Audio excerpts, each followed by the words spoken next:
A veteran Navy SEAL thought Mile 47 was just another quiet stretch of Maine forest, until his German Shepherd refused to take another step.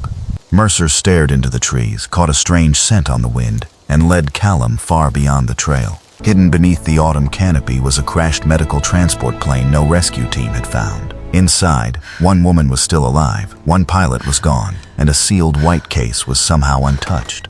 Then the injured medic whispered one word that changed everything: heart. Somewhere far away, a stranger was waiting for that heart, and Callum had only the wilderness, his K9, and a shrinking window of time. Before we begin, tell us where you're watching from, and please like this video and subscribe to K9 Navy SEAL Stories. At 8:45 on an October morning, the North Maine woods looked incapable of keeping a secret. Sunlight poured between red maples and yellow birches, touching the trunks of spruce and pine with narrow bars of gold. Small lakes appeared through gaps in the trees, perfectly still beneath a cold blue sky, their surfaces holding upside-down forests without so much as a ripple. The air smelled of damp needles, granite, fallen leaves, and the clean metallic edge of coming winter. Callum Reed Hawthorne preferred mornings like this. At 43, though the former Navy SEAL had reached the age when he no longer confused silence with emptiness. He was 6'1", broad through the shoulders, with the compact, practical strength of a man trained for endurance rather than display. His sun-browned face was angular and weathered, the jaw sharply defined beneath a close layer of dark brown stubble. Deep blue-gray eyes missed very little. His dark brown hair was clipped short in the practical military style he had never bothered to abandon, though premature gray had begun to show at both temples. He wore what he wore for almost every kind of outdoor work: an old red and black flannel shirt with a collar and cuffs softened by years of use, a light gray t-shirt beneath it, faded dark blue jeans, scarred brown leather work boots, and an old military watch on his left wrist. Nothing about him advertised what he had once done. Callum preferred it that way. The 3-day contract was simple enough. Follow the old North Border fire trail. Inspect several emergency wildfire radio repeaters before winter, test signal strength, replace failing batteries, note water intrusion or damaged connectors, and keep moving. Machines were easier than people. A repeater failed because a battery was dead. A cable corroded. A seal leaked. A tree took down an antenna. There was always a reason, and reasons could usually be found. People could break for reasons no meter could measure. Callum had learned not to think too hard about that before breakfast. 20 feet ahead of him, Mercer moved along the trail with the easy confidence of an animal who believed every forest had been created partly for his professional inspection. The 7-year-old German Shepherd had the balanced, muscular build of a working-line K9 rather than the exaggerated slope of a show dog. His short, dense black and tan coat caught flashes of sunlight as he moved. A dark saddle covered most of his back, and a strong black mask sharpened the intelligent lines of his face. The tan along his legs, chest, and cheeks had deepened with age, while the faintest trace of gray had begun to gather around his muzzle. His amber-brown eyes were alert without being nervous. His ears stood naturally upright. A plain black working harness wrapped his chest and shoulders, its nylon webbing scuffed from years of actual use. Mercer had once been trained for human tracking and wilderness search and rescue. Retirement had changed his schedule more than his nature. He still inspected air currents, still paused at scent intersections, still listened to things Callum could not hear.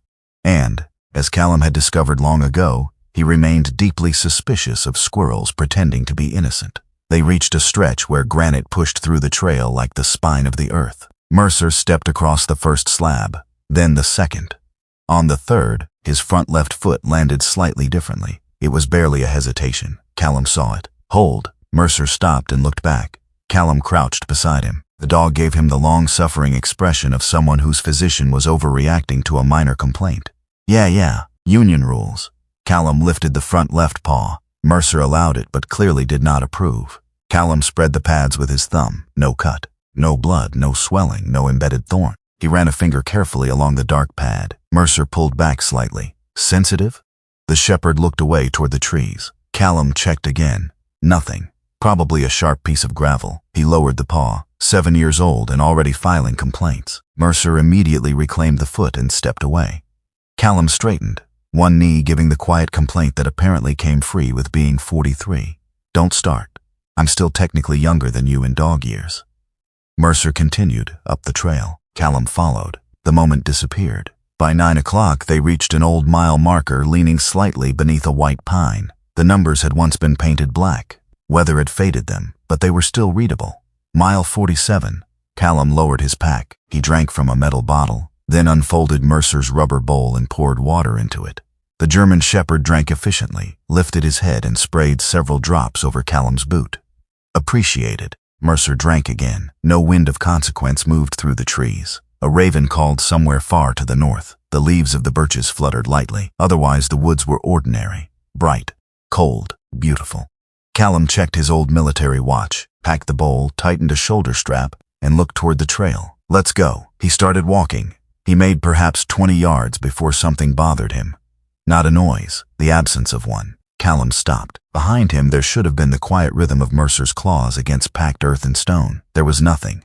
He turned. Mercer was still beside the mile 47 marker. The dog stood completely still, head raised, ears forward, body neither crouched nor aggressive. He was staring east into the trees. Mercer, one ear flicked toward Callum. The shepherd looked at him, then back into the forest. Callum waited.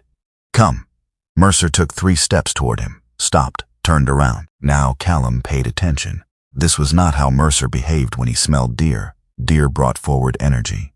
A slight lift through the shoulders. Sometimes a look that said, very clearly, I could catch that if you weren't ruining everything. This was different. No excitement, no leash pulling, no restless pacing, only concentration. Callum walked back. What have you got? Mercer's nostrils worked. The dog raised his muzzle another inch. Then he gave one single bark, sharp, controlled, and stopped. Callum felt something inside himself change gears. Mercer did not waste noise, not anymore. Callum stood still and listened. Nothing. No voices, no engine, no gunshot, no running water close enough to explain the dog's focus. He studied the forest. Dense spruce, birch, young fir, no movement. Callum turned his head slightly, letting the quiet come to him instead of searching too hard for it. A breath of wind moved from the east. Something came with it. He inhaled. Gone. Another breeze. There. Faint. So faint he almost dismissed it. Metal. Oil. Something chemical beneath the smell of wet earth. Callum took one slow breath through his nose. His blue-gray eyes narrowed. Fuel, not the sweet, familiar odor of gasoline. Not diesel, something cleaner, sharper. A smell buried in a part of his memory he rarely invited forward. Flight decks, helicopter pads, hot machinery, cold mornings beside aircraft, aviation fuel. His first instinct was to reject the conclusion. The North Border Fire Trail was nowhere near an active airstrip. There were float planes in Maine, bush aircraft, forestry flights, medical transports, private pilots. But none should have been sitting somewhere east of mile 47 strongly enough for Mercer to catch their scent. Callum looked down. Mercer was already facing the woods again. All right. He pulled out his handheld GPS, marked the milepost, then used the satellite communicator clipped to his pack to transmit his scheduled checkpoint. Mile 47. Off-trail investigation east.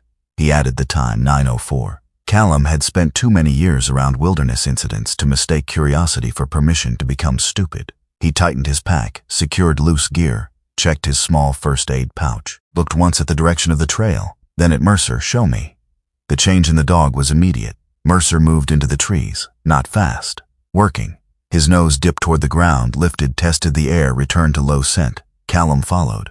Within 50 yards, the trail disappeared behind them. The forest floor became uneven, layered with red maple leaves and yellow birch coins that shifted under Callum's boots.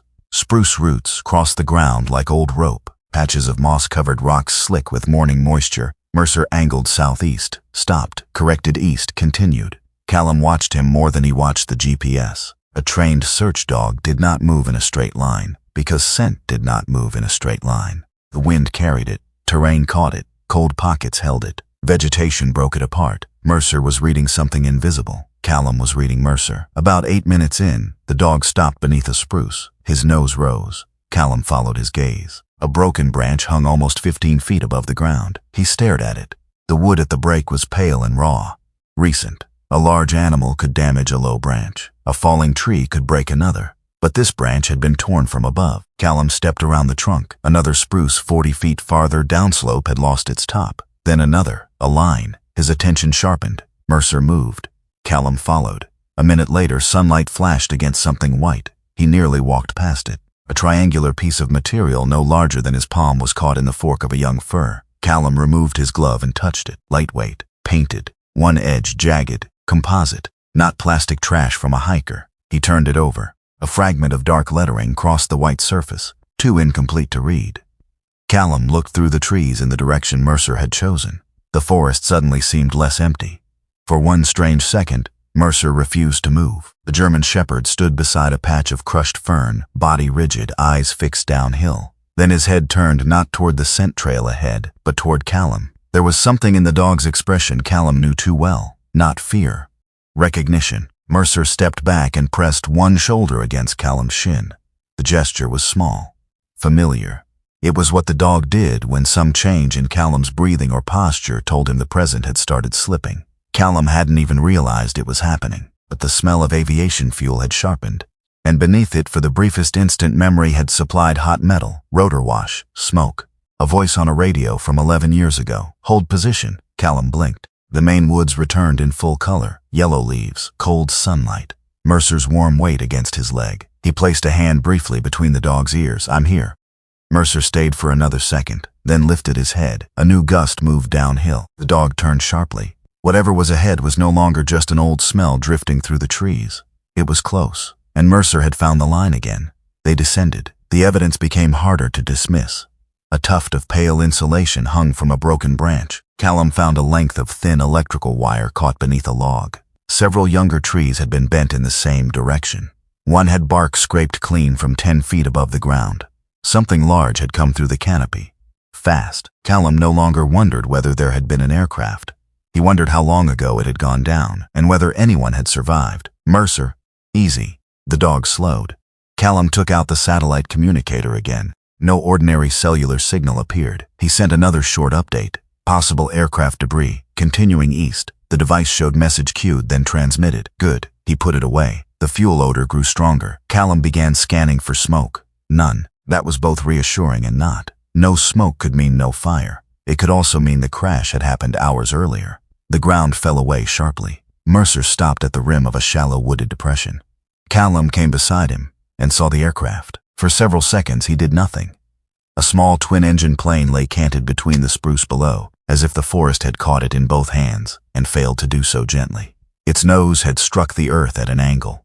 The front fuselage was crushed. One wing had separated and lay farther uphill, tangled in broken limbs. The tail had twisted but remained partially attached. White paint was scored black and brown by trees and soil. Callum saw lettering near the rear fuselage. A medical transport company. He couldn't make out the entire name. No flames, no smoke. A sheen of spilled fuel darkened part of the ground beneath one damaged wing. That mattered. Callum's old instincts organized the scene before emotion could. Fuel, potential ignition, unstable wreckage, unknown passengers, unknown battery systems, possible oxygen cylinders, sharp metal. He pointed to a spot above the depression. Stay. Mercer stopped. The dog hated that command when something ahead clearly needed investigation. But discipline won.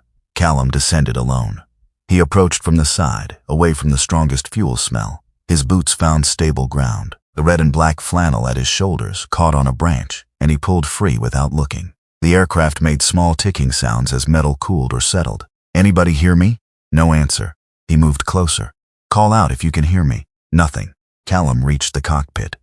The pilot was still strapped into the left seat. He was a man in his mid-50s, solidly built, with a square face and short gray-brown hair silvered heavily at the temples. His skin had the slightly weathered look of someone who had spent years moving between hangars, tarmacs, and bright skies. He wore a white pilot shirt beneath a navy flight jacket, black epaulets still visible at the shoulders, dark navy trousers, and practical black leather shoes. Later, Callum would learn his name was Ben Carver. At that moment, he was simply the pilot. Callum checked anyway. Corroded pulse, breathing, response, nothing. There were kinds of stillness training could not mistake. Callum's jaw tightened. A part of him wanted to look at the damaged controls and ask what the man had done in his final seconds.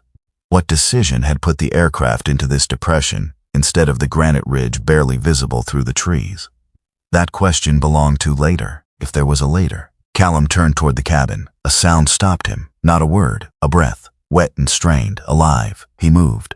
I'm coming in. A woman was trapped behind the cockpit on the right side of the cabin. She looked around 40, perhaps a little older under blood and shock. She had an oval face that ran slightly long, defined but not sharp cheekbones, fair skin with a natural pink undertone now drained pale around the mouth, and hazel brown eyes that remained startlingly focused despite the pain. Chestnut brown hair, normally worn to her shoulders, had been pulled into a low practical tie that had partly come loose in the crash. She wore a Navy medical transport polo under a charcoal softshell jacket, dark navy utility pants, and black non-slip work boots.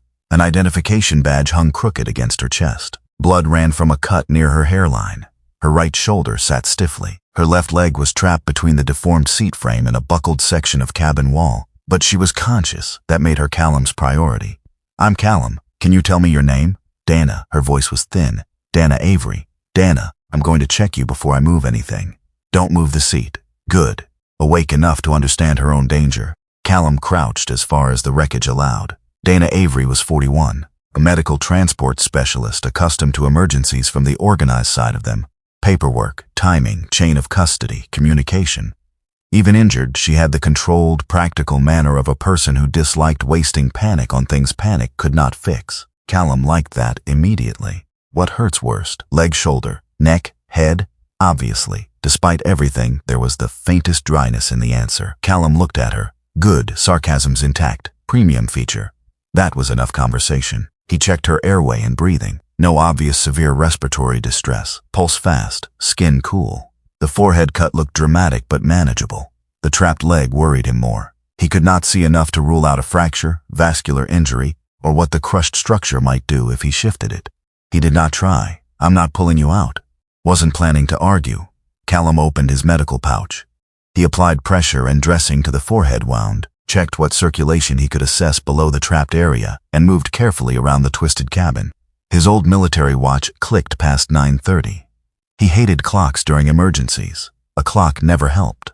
It only testified. He pulled out an emergency blanket and covered Dana as well as the confined space allowed, then activated the SOS function on his satellite communicator. The device began trying to establish emergency contact. Dana's eyes moved past him, not toward the cockpit, toward the rear cargo rack once, then again. Callum noticed. "What?" She swallowed. "The case. Forget the case." Dana closed her eyes for one breath. "No." Callum studied her. "Dana, the white case." She sounded more irritated than frightened. That told him something. He turned. The rear section of the cabin was damaged but largely intact. A rectangular white medical transport container was locked into a reinforced rack. It had survived remarkably well. Thick insulated shell, heavy handle, security seal. A small electronic data logger glowed steadily on its side. Callum looked back. "Medical?" Dana nodded. "Donor organ." Something in Callum's chest tightened. He had expected medication, blood products, specialized equipment, not that. He looked at the container again. "What organ?" Dana took a shallow breath. Her hazel eyes held his. "Heart." The word seemed too small for what it carried. Callum said nothing. The forest beyond the torn cabin remained brilliantly alive. Sun touched the yellow leaves. A spruce branch moved gently in the wind. Mercer stood where he had been ordered, black and tan body outlined against the autumn light, amber eyes fixed on Callum. Beside Callum was a dead pilot. In front of him was a wounded woman. Behind him was a white case containing a human heart that had already left one body and had not yet reached another. Callum had no idea who was waiting for it. A man, a woman, young, old, someone loved, someone difficult, someone who had spent the morning afraid. It did not matter. Somewhere beyond these trees, an operating team might already be preparing for a future that depended partly on what happened in this broken aircraft. For years, Callum had thought of emergencies in terms of the people he could see. The injured man at his feet, the teammate across a doorway, the person on the other end of a rope. This was different. One of the lives in danger had no face, no voice, no name, only a sealed white box. The satellite communicator vibrated. Callum looked down. Emergency service handshake established. A voice connection followed in fragments. "This is emergency coordination. Identify yourself." "Callum Hawthorne. I have a downed medical transport aircraft east of North Border Fire Trail near mile 47. He gave the coordinates. One surviving medical specialist, one deceased pilot. Fuel leak, no active fire. A pause. Copy. Any additional persons? Callum looked at Dana, then at the cargo rack. One sealed donor organ transport case. The line went silent, not static. Silence, the kind created when someone on the other end suddenly understood the scale of the problem. Then the coordinator returned. "Mr. Hawthorne, confirm the case has not been opened." "Correct. Do not open it. Do not move it yet." Callum watched the tiny green light on the data logger. Understood. "I'm connecting you to the transplant transport coordinator now." Callum lowered the communicator slightly. Dana closed her eyes, not unconscious, simply exhausted. Mercer remained outside the wreck, perfectly still. Only minutes earlier, Callum had been walking a bright Maine trail to inspect radio equipment. Now a dead pilot lay a few feet away. A wounded woman depended on rescue reaching the forest, and a human heart sat inside a white case where no human heart was supposed to be. Callum looked at Mercer. The German shepherd stared back at him. At mile 47, the dog had refused to take another step. Now Callum finally understood why stopping had mattered. Somewhere beyond the Maine woods, someone was waiting for a heart, and the clock had already begun. The voice on Callum's satellite communicator changed twice before the connection settled. First came the county emergency dispatcher, clipped and efficient. Then a state rescue controller confirmed the coordinates and repeated them back digit by digit. Finally, after several seconds of static, another woman joined the line. Her voice was lower than the others, controlled without sounding cold. "Mr. Hawthorne, my name is Leah Morgan. I'm coordinating the organ transport response." Callum shifted the communicator higher against his ear. He could not see Leah Morgan, but everything in her voice suggested a woman accustomed to making difficult decisions in rooms where panic was expensive. She spoke quickly but never rushed, leaving just enough space after every question for an exact answer. Dana opened her eyes at the name. "You know her?" Callum asked. "Worked with her twice. Good?" Dana managed the faintest nod. Annoyingly, Leah heard that through the open line. "Nice to hear you too, Dana." Dana's mouth moved in something that might have become a smile on a better day. "Still bossy? Still alive? So far. Let's keep it that way." Callum liked Leah Morgan immediately, not because she sounded warm, because she sounded useful. He lowered himself beside Dana again. The white transport case remained fixed to the rear cargo rack several feet away, exactly where it had been when he found it. He did not look at it for long. Dana was the person he could help now. The case could wait until somebody who understood it told him otherwise. Callum checked the dressing at Dana's forehead. Bleeding had slowed significantly. Her skin remained pale, and a thin sheen of sweat had formed near her hairline despite the chill inside the damaged cabin. "Still with me?" Dana looked offended. "I was hoping to take a nap." "Denied. Your bedside manner is inspiring." He checked her pulse again.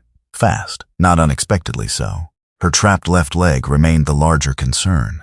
Part of the seat frame had folded inward during impact, pinning her below the knee. A twisted section of cabin wall pressed against the outside of the same leg. The metal looked terrible, but terrible was not the same as immediately fatal. What mattered was what Callum could not see. A fracture, a compressed blood vessel, damage that might worsen the moment pressure changed. He reached carefully beneath the edge of her trouser leg and checked warmth and what circulation he could assess distally. Dana watched him. "Don't pull me out. I'm not. You already said that. I'm saying it again because injured people get ambitious. I transport surgeons. I know enough to be afraid of them." Healthy instinct. Callum moved his hand to the damaged seat frame. He tested it with very little pressure. The metal answered with a faint creak.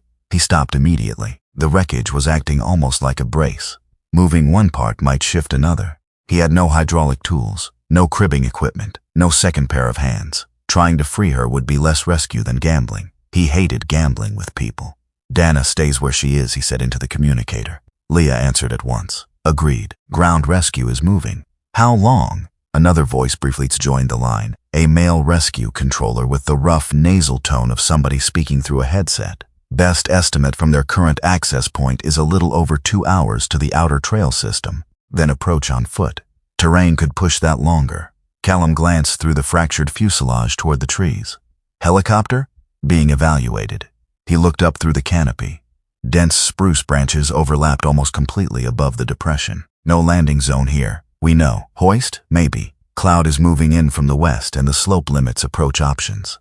Aircrew will make that decision when they get closer." Callum disliked the word maybe. He understood why it existed, still disliked it.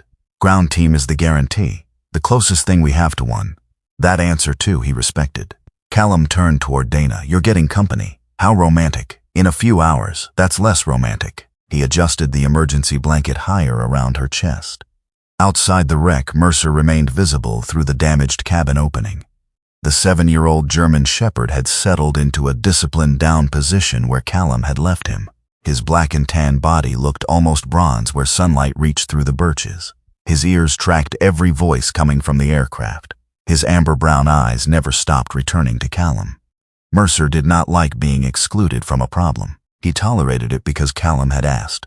There was a difference. "Mr. Hawthorne," Leah said, "I need you to verify the transport container." Callum looked at the white case. From the outside only? Correct.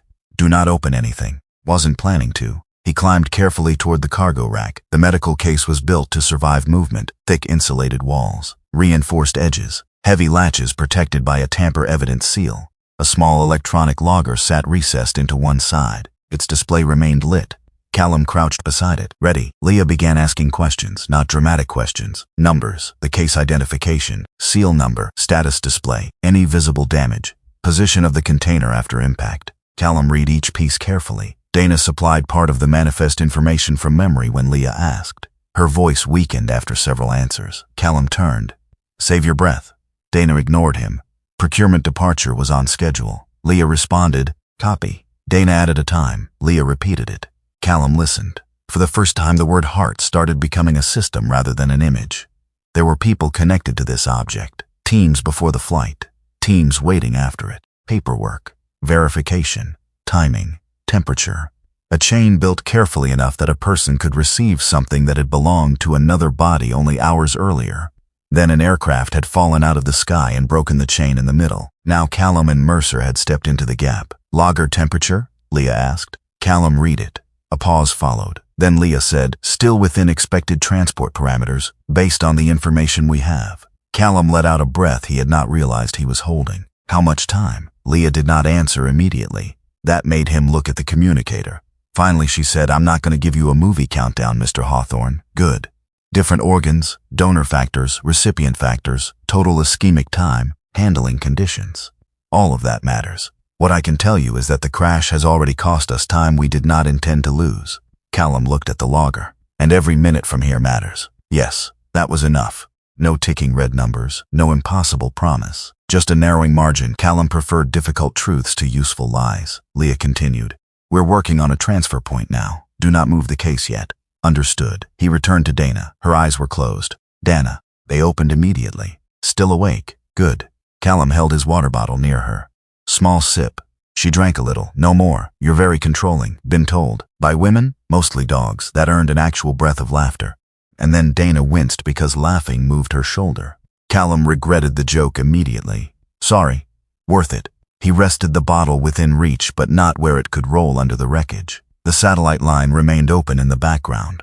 Names of roads, trail numbers, distances, access conditions. Callum caught pieces as rescue personnel assembled a plan. He knew that sound. People turning confusion into assignments. For years it had been one of the few forms of human behavior he trusted completely. Everyone had a piece. Everyone reported what was known. Nobody needed to pretend certainty. Then Mercer stood. Callum noticed at once. The shepherd had been lying quietly for nearly 20 minutes. Now he rose without being called. No bark. No growl. He stared upslope. Callum stiffened. What? Mercer took 3 deliberate steps toward the edge of the crash depression. Stopped. Raised his nose. For 1 second, Callum wondered whether the dog had detected another person. Another survivor thrown from the aircraft. Someone they had missed. His hand was already moving toward the cabin opening when Mercer turned, not toward the forest, but toward the western sky. A low rush of wind passed through the canopy. The temperature seemed to drop with it.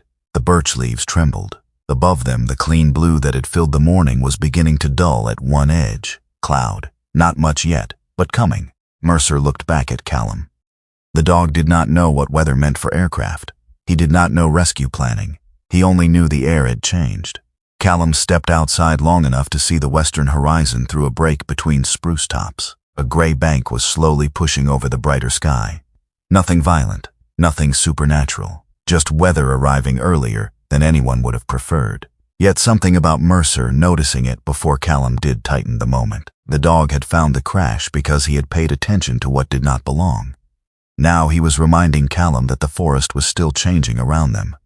The situation was not waiting politely for human plans to finish. Callum touched 2 fingers against Mercer's black harness. I see it. Mercer remained standing. His gaze stayed on him. Callum suddenly thought of the first lesson every wilderness rescue eventually taught. The land never agrees to freeze while you make a decision. Behind him, Leah's voice came through the communicator. Mr. Hawthorne. He stepped back inside. Here, we have a route. The entire tone of the chapter changed with those 4 words. Leah explained it carefully. Southwest of the crash site lay an old forestry access network that once served fire crews and radio technicians. Most of the roads were no longer maintained for public traffic. but one junction remained reachable from the south. Coldwater Forestry Junction, Leah said. Callum knew the name. He had seen it on his topo map before starting the contract. How far from here? We're calculating from your coordinates in the old fire trail network. Approximately 6.5 to 7 miles, depending on which portions are still passable. Callum unfolded his map over an undamaged section of cabin flooring. Coldwater was there, a faded junction symbol near the southern edge of the old network. He traced backward: fire trail, a creek crossing, granite ridge. Several sections marked as seasonal or abandoned. Those routes haven't all been maintained. We know. What can reach Coldwater? A medical courier vehicle is moving north now. State Forestry is coordinating road access. If they can reach the junction, the organ transfers there and continues by vehicle to an airfield. Replacement flight is being arranged. Callum looked at the distance again, 6 or 7 miles. Under normal conditions, carrying ordinary gear, that was work but not a crisis. Today he had an awkward medical container, unknown trail damage, a dog, and a clock nobody was willing to turn into a number. How long before your courier reaches Coldwater? Likely before you. Good. A beat. Then Leah asked the question. Mr. Hawthorne, are you physically capable of transporting the sealed case to Coldwater Forestry Junction? Callum looked down at the red and black flannel across his forearms, at the faded jeans, the old leather work boots already dusted from the morning trail. A former version of himself might have heard a challenge hidden inside the question. There was none. Leah was not asking whether he was tough. She needed to know whether the plan was possible. Yes, no explanation, no resume, no mention of Navy SEALs, just yes. Dana's eyes opened wider. Callum saw it. He folded the map. She doesn't have rescue yet. Leah answered. Ground team is committed to her position. Committed isn't here. Dana spoke before Leah could. I'm not going anywhere. Callum looked at her. That's the problem. Ground team knows where I am. They're still hours out. And the heart doesn't have hours to sit here because you're stubborn. Callum's jaw moved once. Dana was pale, pinned inside half a wrecked aircraft, and somehow still sounded like someone correcting a coworker who had ignored a checklist. You don't know me well enough to call me stubborn. I met you 40 minutes ago and you've checked the same bent seat frame 6 times. 7. Callum stared at her. She stared back. Leah remained silent on the line, possibly enjoying herself, possibly professional enough to pretend she was not. Callum looked away first. He hated the idea of leaving a living casualty. There were habits that stayed in the body after uniforms disappeared. One of his oldest was simple. You did not walk away from someone who could not walk away with you. Yet rescue was already coming for Dana. Nobody was coming for the heart unless Callum carried it toward them. 2 responsibilities, 1 location, 1 man. For several seconds, he felt the old reflex trying to solve the problem by refusing the choice. Stay, do everything, control everything until somebody else arrived. But the world did not care what solution made him feel morally comfortable. Dana needed rescuers with extraction tools. The case needed mobility. He could provide only one of those things. Before I leave, Callum said, I want confirmation her team has the beacon, coordinates, and approach. You'll have it, the rescue controller answered.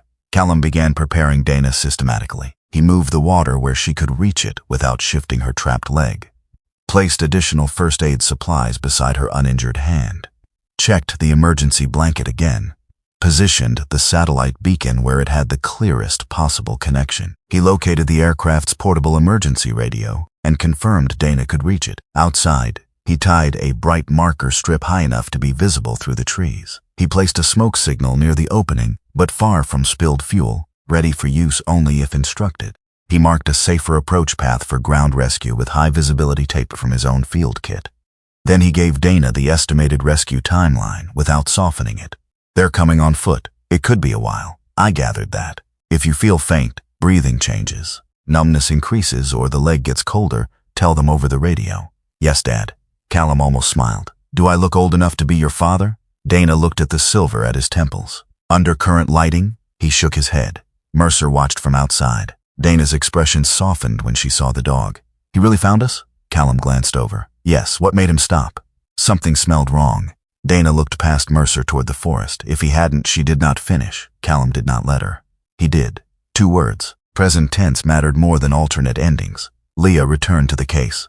Mr. Hawthorne, once you move it, I need you to follow handling instructions exactly. Callum listened. Do not open the container. Do not tamper with the seal. Keep it away from external heat. Do not immerse it. Avoid unnecessary shocks. Monitor the logger externally. Report alarms or visible damage immediately. Do not attempt to adjust internal temperature controls. Callum repeated the instructions back. Leah approved. A simple carry harness from the aircraft's transport equipment was still secured near the rack. Dana directed him to it. He attached it according to her instructions and released the case from its mount only after Leah authorized the transfer.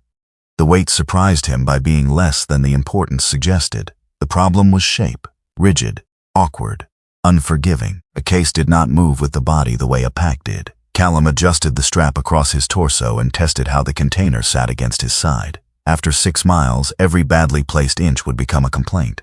He shifted it higher. Better. Then he asked the question he had been avoiding. Recipient ready? Leah paused. Being prepared. Who? Another pause. Not annoyed. Measured.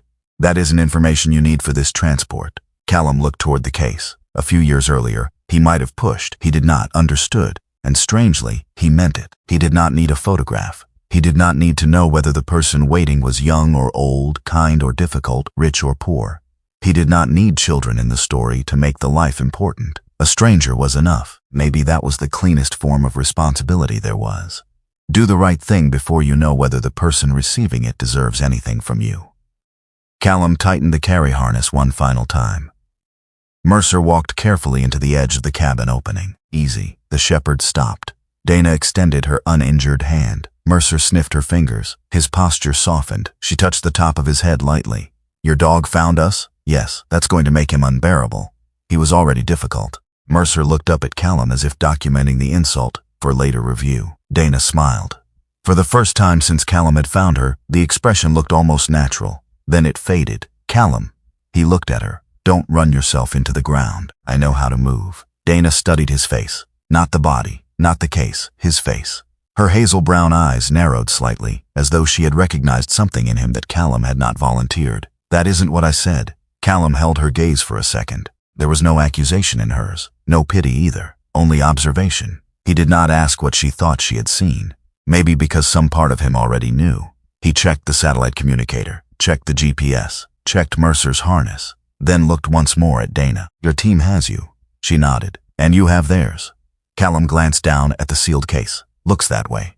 He stepped out of the wreck. Mercer fell into position beside him. The morning brightness had softened beneath the incoming clouds, but patches of gold still moved over the forest floor. Callum pointed toward the old fire trail route. Let's work. Mercer moved ahead. Callum followed with the white case held steady against his side. Behind them, Dana remained beneath the shelter of the broken aircraft, surrounded by the supplies and signals Callum had left for the rescuers already moving toward her. Ahead lay miles of old trail, granite, water, and forest that had not been asked whether it wanted to cooperate. Callum did not look back again, not because Dana mattered less, because for the first time that day, helping her meant trusting somebody else to finish what he could not, and the sealed case at his side had become his part of the chain. For now, that was enough. For the first half-mile, the old fire trail behaved exactly as the map promised. That made what came afterward more irritating. Callum moved beneath a ceiling of yellow birch and dark spruce with the sealed transport case riding against his right side. He had adjusted the carry harness twice already. The container itself was not especially heavy, but its rigid shape resisted every natural movement of his body. A backpack shifted with the hips. A rifle could be balanced. A casualty could be repositioned. The white case simply existed. Every step had to accommodate it.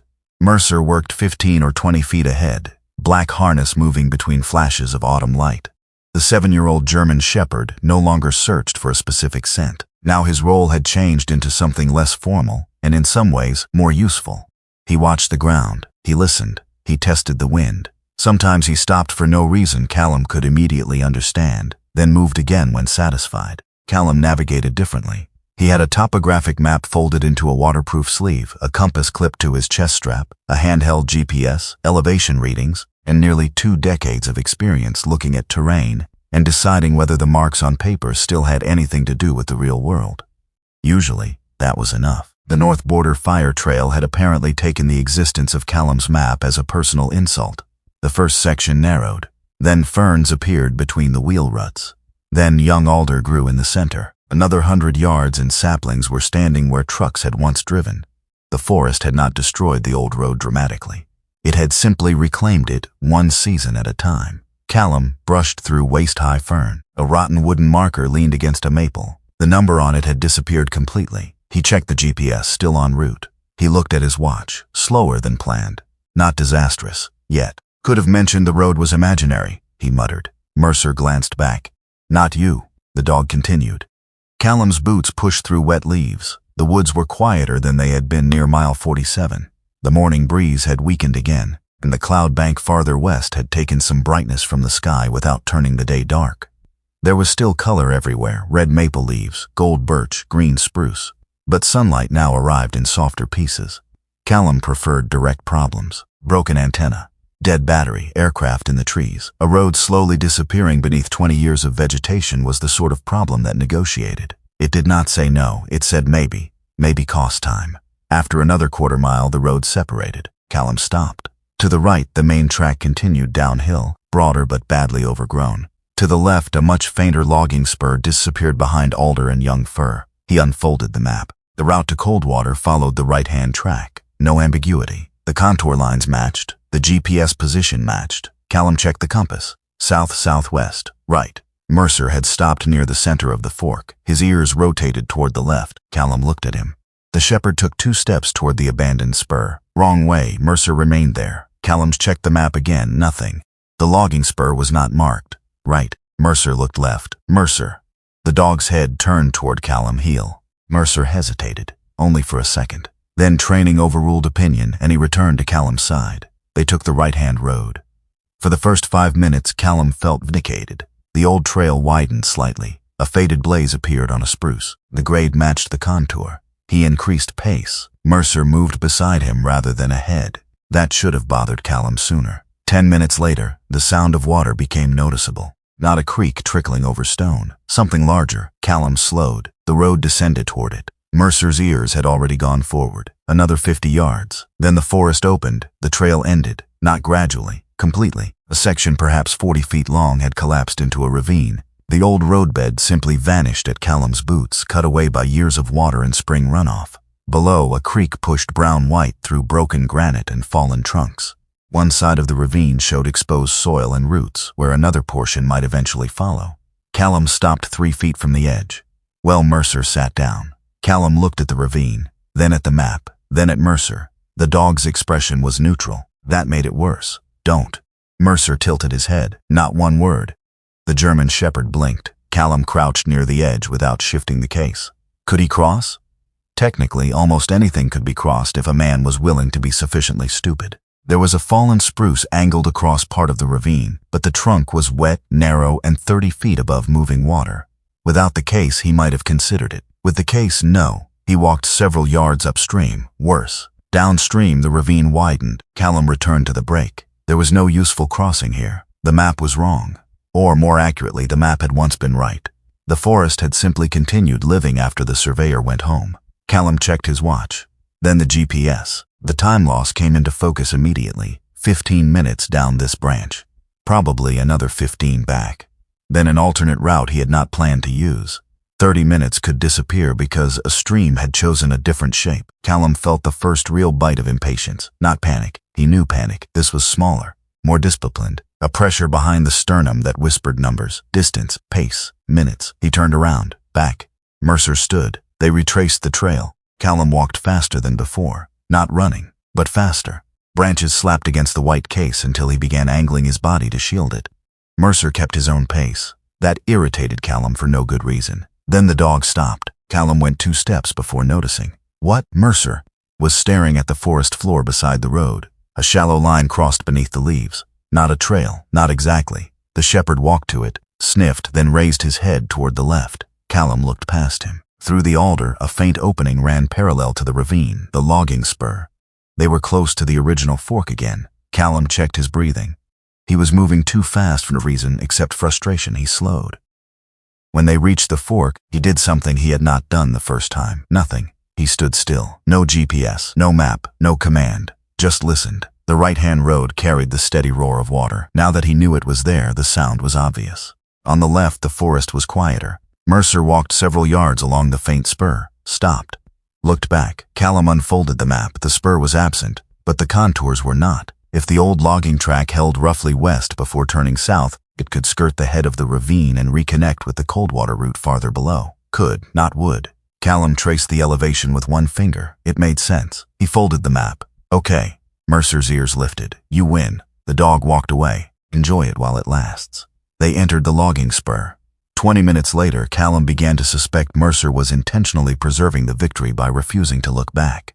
The spur was worse than the main trail. Alder branches caught at Callum's flannel. Young fir crowded both sides. Moss covered old wheel ruts. At one point, the track vanished beneath a field of ferns so completely that Mercer wandered 30 yards ahead before stopping. Callum checked compass heading. Too far west. Hold. Mercer stopped. Callum looked at terrain instead of the dog. A shallow bench crossed the slope below them. Old roads usually followed the easiest grade. He descended to it, found the faint depression of a wheel rut. Here. Mercer joined him. Callum smiled despite himself. That one's mine. Mercer sniffed a stump. Partnership, Callum thought. Not obedience. Not instinct versus training. Information. Mercer heard things he did not. Callum understood things Mercer could not. Neither had the whole picture. That idea should not have felt unfamiliar. Once, long ago, Callum had lived inside teams built on exactly that principle. No one man knew everything. No one man saw everything. That was why there were other people. He pushed the thought away before it found a door he did not want opened. They moved on. About 40 minutes after leaving the failed route, the spur descended toward another creek. This one was narrower but fast enough to command respect. An old wooden bridge still crossed it, or what remained of one. 2 parallel rails extended from bank to bank. Several supporting beams remained beneath them. Most of the decking was gone. Callum stood at the edge. Mercer looked at the bridge, then at Callum. No, the dog had not moved. I was talking to myself. Callum studied the structure. The remaining wood was gray and soft in places. Some fasteners had rusted completely away. Crossing with both feet on narrow rails while carrying the organ case would save perhaps 10 minutes. It would also introduce the possibility of Callum, case, bridge, and dignity entering the creek together. Not worth it. He looked upstream. The banks narrowed where granite pushed closer together. Come on. They followed the creek. This cost more time. Again, Callum was beginning to feel each detour as something physical, not because anyone had given him a deadline, because somewhere ahead, events were moving without him. Doctors, a recipient, a replacement aircraft, people waiting. He did not know their faces, and that made the pressure strangely worse. There was nobody to imagine asking him for patience. Only a responsibility. About 300 yards upstream, Mercer stopped beside a fallen pine. The trunk crossed the creek at an angle. Thick enough, rough bark, several feet above the water. Callum tested it with one boot. Solid. He detached a short safety line from his pack and clipped it to a tree on the near bank. Not because he expected to fall, because expecting not to fall was a poor safety system. Mercer crossed first. The German Shepherd stepped onto the trunk carefully, claws gripping bark. Halfway across, he paused as spray rose from the creek. Callum watched the front left paw. No hesitation. Mercer reached the other side and turned. Callum followed. He kept the white case toward the upstream side so if his foot slipped, the container would not strike the trunk first. One step. Another. Water moved below. Cold enough that immersion would create an entirely new problem. Halfway across, Callum felt the trunk flex slightly. He stopped. Waited. Continued. When his boots reached the far bank, he unclipped the safety line and pulled it free. Mercer shook once. Callum stared. You didn't even get wet.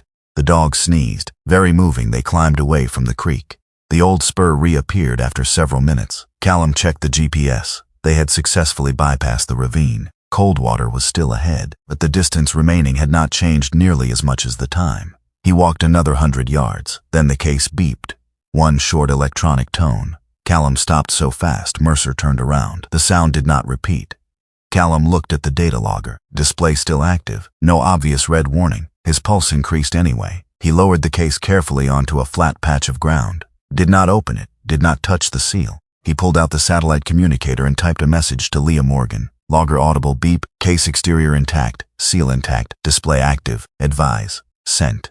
He waited. That was the difficult part, doing nothing. Mercer came close. The shepherd stood beside the case and sniffed once. Not helpful. Mercer sat. Callum checked the display again. Same reading. No alarm icon he recognized. The communicator vibrated. Leah's response arrived in several lines. Temperature stable. Seal status unchanged. No evidence from current telemetry indicating a transport temperature failure. The audible signal appeared to coincide with delayed synchronization of a shock event recorded during the aircraft crash. Do not open. Continue transport. Keep container stable. Callum read it twice. The tightness in his chest eased. He typed, "Copy." Then, after a second, "It's getting better treatment than I am." Leah answered less than a minute later, "That's the idea." Callum almost smiled. He secured the case again. When he straightened, Mercer was licking his front left paw. Callum's amusement disappeared. "Come here."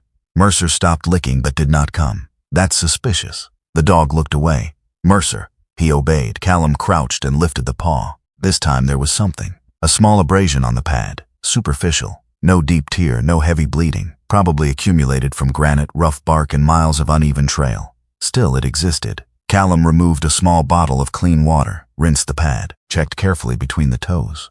No embedded debris. He dried it as best he could and applied a thin layer of protective paw balm from Mercer's field kit. Then he sat back on one heel. Mercer was 7.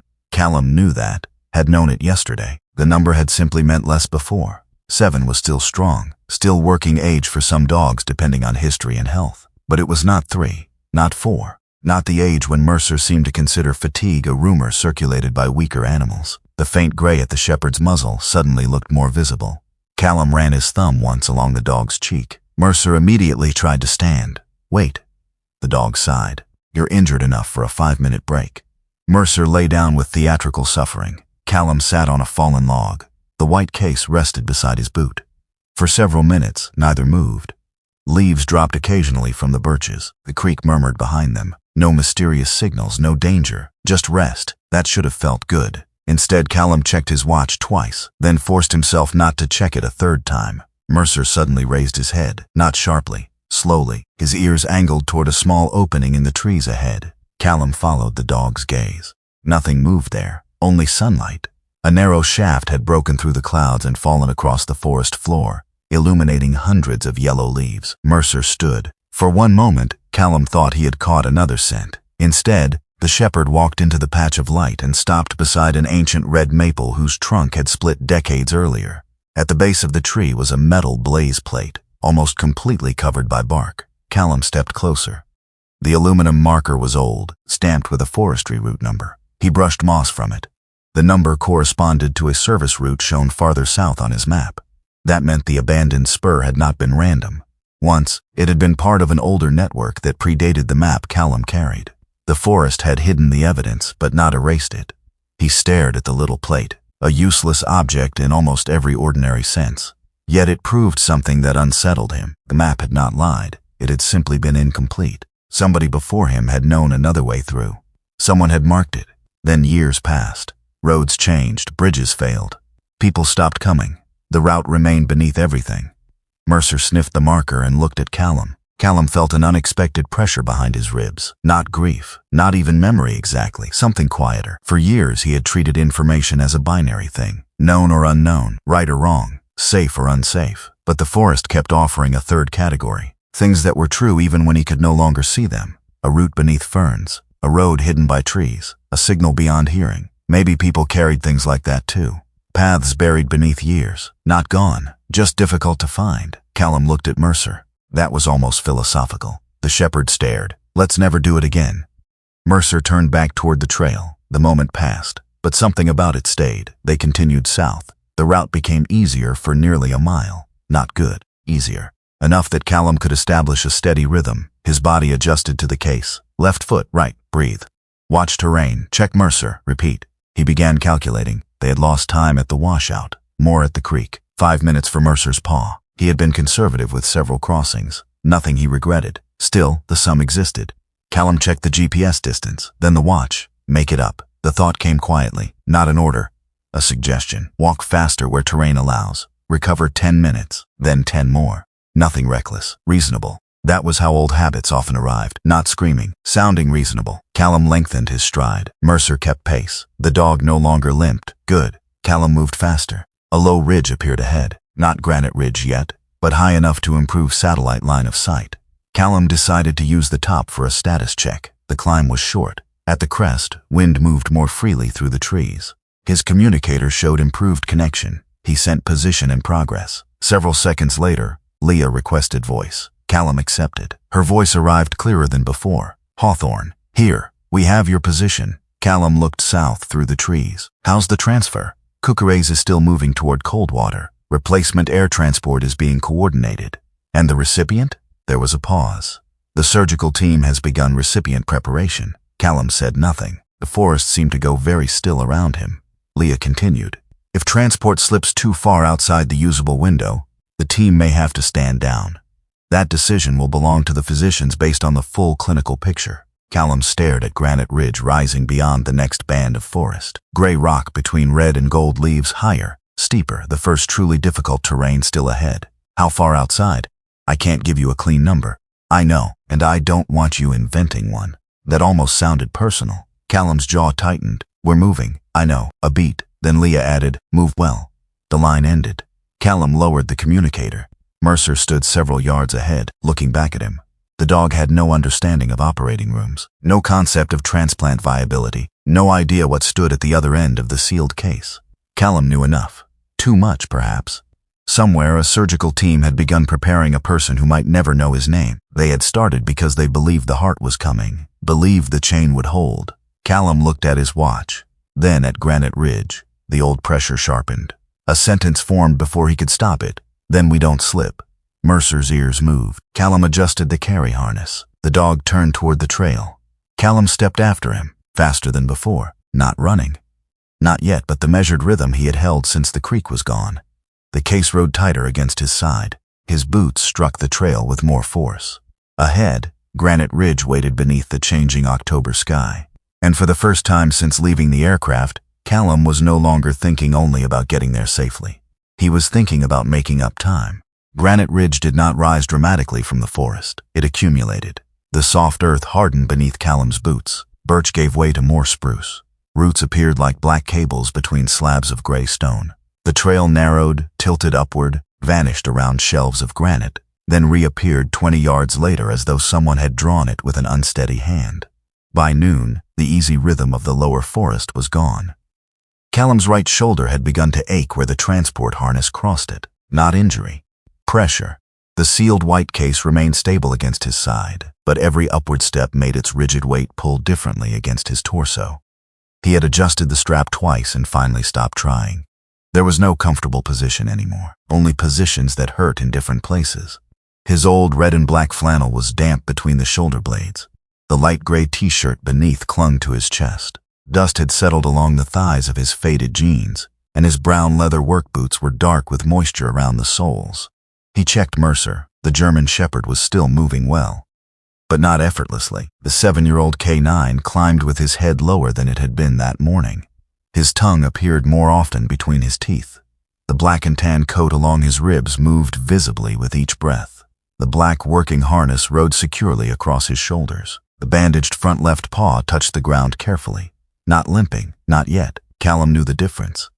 Easy ground ahead, he said. Mercer looked up at the granite slope in front of them. Callum followed his gaze. Relatively. The dog continued. Callum looked at his watch, then wished he had not. The numbers did not accuse him. That was worse. A clock never needed to say anything. It simply continued. He had already lost time to the washout, the creek crossing, the wrong route, the stop for Mercer's paw. Every choice had been defensible. Some had been necessary. One had been his own mistake, and somehow his mind had begun adding them together as if they formed a debt. He lengthened his stride. Mercer fell 2 steps behind. Callum heard it without turning. The missing rhythm. He slowed for 3 seconds, then increased again. Come on, Mercer followed. The words sounded ordinary. That made them dangerous. Callum had spent enough years in difficult places to know that bad decisions rarely announce themselves as bad decisions. They arrive dressed like efficiency. Another 10 minutes gained here. A more direct line there. Push until the terrain improves. Rest later. Reasonable things. One after another. Until the reasonable things became a pattern. Granite Ridge continued upward. The forest thinned slightly near the exposed rock. Wind moved more freely now, cool against the sweat at Callum's neck. From between the spruce trunks he could occasionally see long pieces of northern Maine below. Yellow birch flats, dark pine valleys, flashes of water shining like broken glass. Beautiful country. He barely looked. His attention had narrowed. Trail, case, distance, time, move. At a shelf of rock, Callum stepped up and felt the first hot friction at the back of his left heel. Blister. Early. Ignore it. He knew how to tape a foot.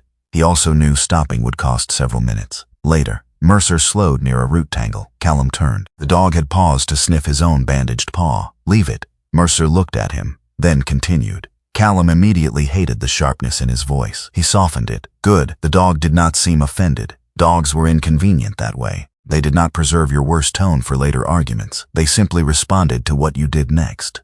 Callum walked. The ridge steepened again. A fragment came into his mind without permission. Rotor noise. Not loud. Distant. He blinked. Spruce branches returned. The sealed case pressed against his side. Another step.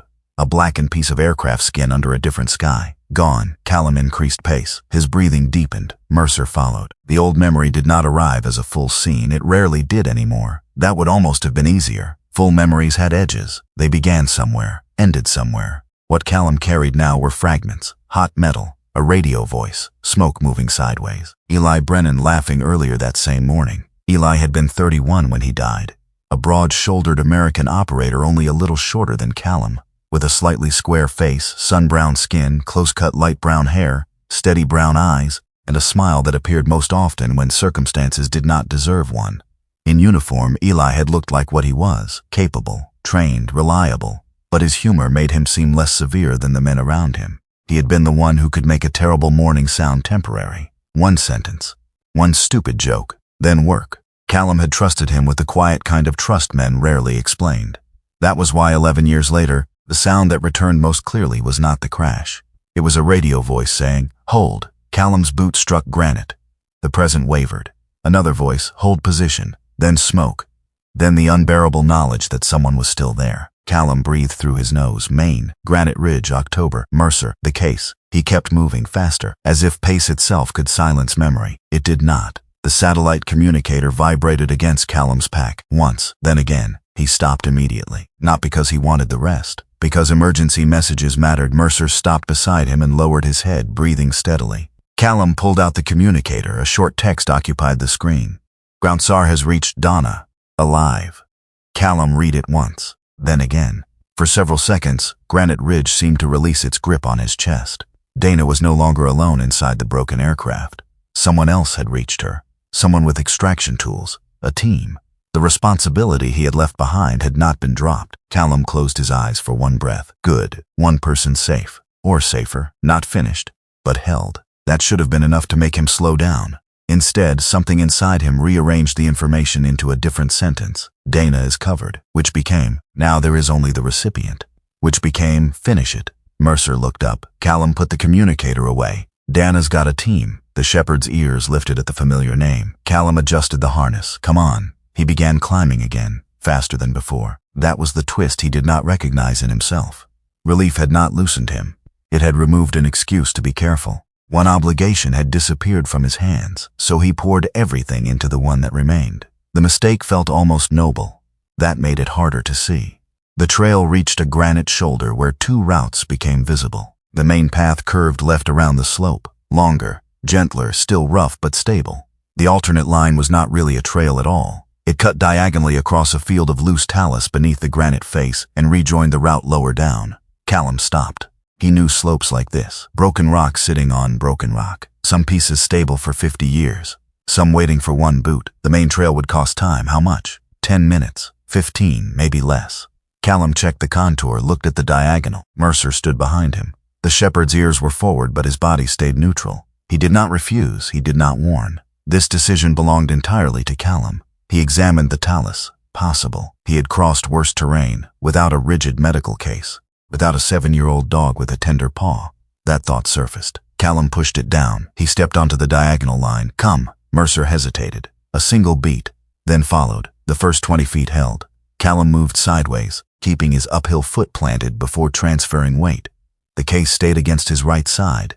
He used his left hand on the granite wall where it offered support.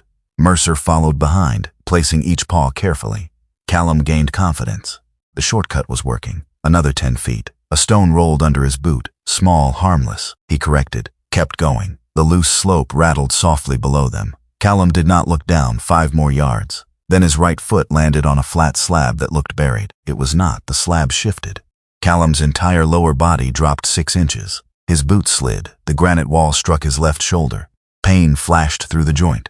His right hand closed around the transport case instinctively. He twisted his torso to keep it from hitting the rocks. The case stayed clear. Behind him came the sound he would remember more than his own impact. Mercer's claws scraping stone, then a sharp yelp. Callum froze. Mercer. He turned too quickly and nearly lost footing again. The German shepherd had jumped sideways to avoid Callum's sliding body. His rear legs were braced. His front left paw hung slightly above the stones. A thin line of blood marked the granite beneath him. Everything in Callum slowed. The heart, the recipient, the time. All of it went somewhere farther away. Stay. Mercer stood still. Callum stepped carefully back toward him. The dog tried to put the injured paw down. It touched rock, immediately lifted again. Easy. Callum crouched. The white case remained strapped to him, so he had to shift his body awkwardly to examine the paw. The bandage from earlier had torn. Under it, the small abrasion had split wider along the pad. Not catastrophic, but no longer superficial. Blood gathered in a shallow line. Callum checked the leg first. Wrist, digits, alignment. No obvious fracture, no abnormal angle. Mercer tolerated the examination with the stoicism of a working dog who considered pain a private administrative issue. Callum pressed gently along the limb. No severe reaction. Good. The pad was the problem. He looked up at the slope, then at the line he had chosen. The safe trail was visible 50 yards above them, curving patiently around the ridge. He had seen it, he had known what it was, and still chosen this. No map error, no washout, no weather, no coordinator, no Dana, no dog. Him. Callum swallowed. Okay. The word came out low. He removed the K9 medical kit from his pack. Water first. Mercer tried pulling the paw away as the cold liquid hit exposed tissue. Hold. The shepherd obeyed. Callum cleaned the tear, checked for embedded grit. There were several tiny stone fragments. He removed them carefully. Mercer's breathing increased. Callum felt each movement in his own chest. Almost done. Protective dressing, padding, wrap, not too tight. He checked circulation again. Mercer immediately tried to stand. Callum put a hand against his chest. Easy. The dog resisted gently. Easy. This time Mercer stopped. Callum sat on the rocks. For the first time in nearly an hour, he did nothing. And because he did nothing, his mind caught him. Hot air, metal Eli, not the dying, not the crash, the waiting. That was always the part that came. Callum remembered a different slope under a white sky. A radio clipped too close to his ear. Someone saying the rescue element was moving. Someone saying the fire was unstable. Someone saying wait. He had wanted to move. Every part of his body had wanted forward. Eli was still there. Callum had known it. He had done nothing. That sentence had survived 11 years even though it was not true. He had followed an order that had probably prevented more deaths. But guilt did not care about probability. It preferred simpler stories. You waited. He died, therefore waiting killed him. Callum's breathing shortened. Granite ridge disappeared around the edges. His hands rested on his knees. He could hear himself inhale. Too shallow. Again, the sealed case pressed against his ribs. Too late, the words formed without sound. Too late. Mercer moved. The dog should have stayed still. His paw was injured. Callum had just told him easy. Mercer shifted anyway. One step, then another. He came close enough that his shoulder touched Callum's knee, then leaned, all of him, warm, solid, present. Callum looked down. Mercer's amber brown eyes were on him. No fear, no command, no expectation, just attention. The same thing the dog had done in motel rooms, parking lots, cabins after thunderstorms. The same simple answer to a complicated memory. Callum placed one hand on the thick fur at Mercer's neck. Maine. The word barely carried. He looked at the birches below. Red leaves, yellow, gray granite, cold wind, Maine. Mercer leaned harder. Callum breathed again deeper. His heart slowed. The ridge returned. So did the blood-stained bandage around Mercer's paw. That hurt more than the memory. Because Eli belonged to 11 years ago. This belonged to Callum now. He looked up at the shortcut. I did that. Mercer did not absolve him. Dogs rarely offered moral philosophy. They stayed. That was harder. Callum ran his thumb once along the black fur behind the shepherd's ear. I was trying to make up time. The phrase sounded stupid aloud. Time did not accept repayment. He looked at the sealed case, then back at Mercer. There it was. The truth he had avoided. A part of him had not been carrying the case for an unknown recipient anymore. He had begun carrying it for Eli, to prove something. To arrive in time this time. To turn one good outcome into evidence against an old failure. That was not fair to the recipient, and it was not fair to Mercer. Callum closed his eyes for 1 second. When he opened them, he touched the dog's harness. I've got you. Mercer's ears relaxed. Not, we have to hurry, not, you can do this, not, just a little farther, I've got you. Callum stood. Slowly, he guided Mercer back toward the safer line. The dog could bear some weight on the injured paw, but Callum did not ask him to do more than necessary. They climbed carefully to the main trail. It took longer. That was the point. Once there, Callum shortened his stride. Mercer found a three-legged rhythm at first, then began touching the wrapped paw down lightly. Callum watched every step. They moved, not fast. Well, the distinction mattered now. The trail curved through spruce, then descended gradually across the south face of Granite Ridge. Callum's shoulder hurt from the fall. His heel blister had worsened. He ignored both, but this time ignoring his own pain did not become permission to ignore Mercer's. He stopped after 15 minutes, checked the wrap, still clean, no bleeding through. Good. Continue. Another message arrived. Callum read it while standing. Access road blocked by major blowdown near Coldwater. Medical courier holding south of obstruction. Maine forest ranger moving north on foot to intercept. Updated handoff to follow. He stared at the screen. Of course, a fallen tree. One more delay, one more change. The old instinct rose immediately. Run, push, recover it. His body almost obeyed before his mind did. Then Mercer shifted beside him, not collapsing, not asking for anything, just standing. Callum looked at the white bandage around the front left paw. The answer became simple. He put the communicator away. Steady. Mercer looked up. Callum adjusted the case so it sat securely against his side. Then they moved. The trail descended through yellow birch toward the lower forest. Their pace was slower than Callum wanted, faster than standing still. Good enough.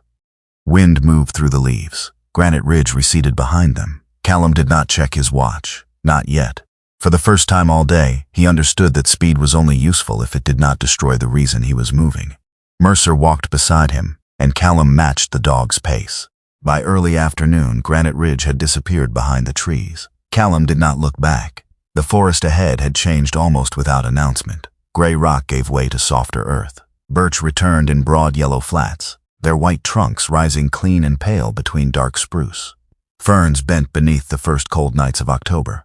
Small patches of red maple still burned against the green, and farther downslope, sunlight spilled across a beaver meadow bright enough to make the whole valley appear warmer than it was. The country looked peaceful again. Callum distrusted that less than he would have several hours earlier. He had stopped expecting the landscape to match the condition inside his head. The sealed white transport case remained secured against his right side. The harness had dug a sore line across his shoulder, but he no longer adjusted it every few minutes. His body had accepted the discomfort as part of the work. Mercer walked beside him instead of ahead. That was new. The 7-year-old German shepherd still carried himself with the compact strength of a trained working K9, black saddle moving over tan shoulders beneath the simple black nylon harness. But the bandage around his front left paw changed his gait enough that Callum could see every careful placement. Mercer was not limping dramatically. He was compensating. There was a difference. Callum shortened his stride. Mercer did not ask him to. That mattered too. For most of the morning, Callum had treated speed as a problem to solve. Now he treated pace as something shared. The sealed case still had somewhere to be. The person waiting for it still existed. The margin had not grown simply because Callum had learned one lesson on a granite slope. But urgency and stupidity did not have to be the same thing. That distinction felt new. They moved through a stand of birch where leaves had fallen thick enough to soften the sound of Callum's boots. For several minutes, all he heard was Mercer's breathing and the whisper of dry leaves. Then the woods opened. A beaver meadow stretched across the valley floor. Tall grass had gone bronze. An old dam held back a narrow pond reflecting the sky in silver-blue pieces. Several dead snags stood in the water, bark stripped pale by weather. Callum stopped at the edge, not because he needed a rest, because the direct line across the meadow was wet. He studied the ground. The old fire route bent around the western margin where the soil was higher, longer by perhaps 300 yards. No question, they went around. A few hours earlier, he might have tried to save the distance by crossing the hummocks. Callum noticed that, did not congratulate himself. A man did not deserve a medal for finally choosing not to create a second problem. Mercer paused to drink from a shallow inlet. Callum let him. The dog drank, lifted his head, and looked at Callum with water hanging from the black fur beneath his mouth. Elegant. Mercer shook. Callum turned his face just in time to catch half the spray across his flannel. He looked down at the dark spots spreading over the old red and black cloth. You did that on purpose. Mercer walked away. Callum followed. They were halfway around the meadow when the satellite communicator vibrated. Callum stopped beneath a white birch. Connection was stronger in the open valley. He accepted the check-in. Leah Morgan's voice came through with less static than before. Hawthorne? Here. Position? He read the GPS coordinates. A pause as she entered them. You're south of Granite now. Yes. How's the dog? Callum glanced at Mercer. Moving. That wasn't what I asked. Apparently today was full of women telling him what he had not answered. Paw is wrapped, weight-bearing, slower than before. Copy. Leah did not tell him to push, did not tell him to rest. She simply recorded reality. Callum appreciated that. What's the handoff situation? Forest Service is still working north from the access obstruction. We're adjusting intercept based on your progress. Couriers? Holding south of the blockage. Alternate vehicle staging is ready. Callum looked toward the far edge of the meadow. How much farther? I'll send updated coordinates after this call. Then Leah's attention shifted away from him. Callum heard another voice faintly in the background. Paper, keyboard, someone speaking numbers. Leah answered someone off-channel. Confirm donor file. A reply Callum could not make out. Then Leah repeated, donor, age 27. Correct. Callum went still. Leah continued speaking to someone else for several seconds before returning. Hawthorne? He did not answer immediately. Callum? Yeah, you still with me? Yes. There was a pause. Leah was good enough at her job to hear that something had changed. She did not ask. Updated intercept coming through now. The communicator vibrated. A coordinate appeared. Callum checked it. Less than 2 miles by the old trail network. Potentially less if the route remained usable. Copy. Continue steady. He almost noticed the word steady. Understood. The call ended. Callum lowered the communicator. 27. That was all. No name, no photograph, no hometown, no cause of death, no biography, just an age. 27. The number changed the weight of the case without adding a single ounce. Callum stood in the birch shade longer than he meant to. Mercer waited several feet away. The shepherd did not sniff the white case, did not paw it, did not somehow understand what was inside. Mercer understood Callum. That was enough. The dog watched him with deep amber-brown eyes, ears relaxed but attentive. Callum looked at the case. 27. He tried not to build a person from one number. That felt intrusive. He had no right to invent a life simply because he was carrying what remained useful from it. Still, certain truths existed whether he imagined them or not. Someone 27 years old had been alive recently enough that this heart had belonged inside a chest. That person had eaten meals, lost keys, been annoyed, been loved by somebody, probably disappointed someone too, maybe called home too rarely, maybe too often, maybe had people waiting for a phone to ring even though they already knew no call could make the day better. Somewhere, a family had been asked a question no family wanted, and inside the worst hours of their lives, they had said yes. That thought reached Callum in a place the medical details had not. The case had been a mission until then. Important, urgent, fragile, but still a mission. Now it became something else. A decision. A family had not been able to stop a death. They had only been able to decide what the death would be allowed to give afterward. Callum sat on the edge of an old log. Mercer came closer. The German shepherd lowered himself carefully, keeping the wrapped front paw angled forward. Callum noticed. 27. Eli had been 31. The connection came so quickly Callum almost rejected it. He had spent 11 years asking one version of the same question. Why hadn't I reached him? Why had I waited? Why had I obeyed? Why hadn't I found some impossible fourth option nobody else could see? Always backward. Always toward the same burning point in time. He looked across the beaver pond. Wind touched the water.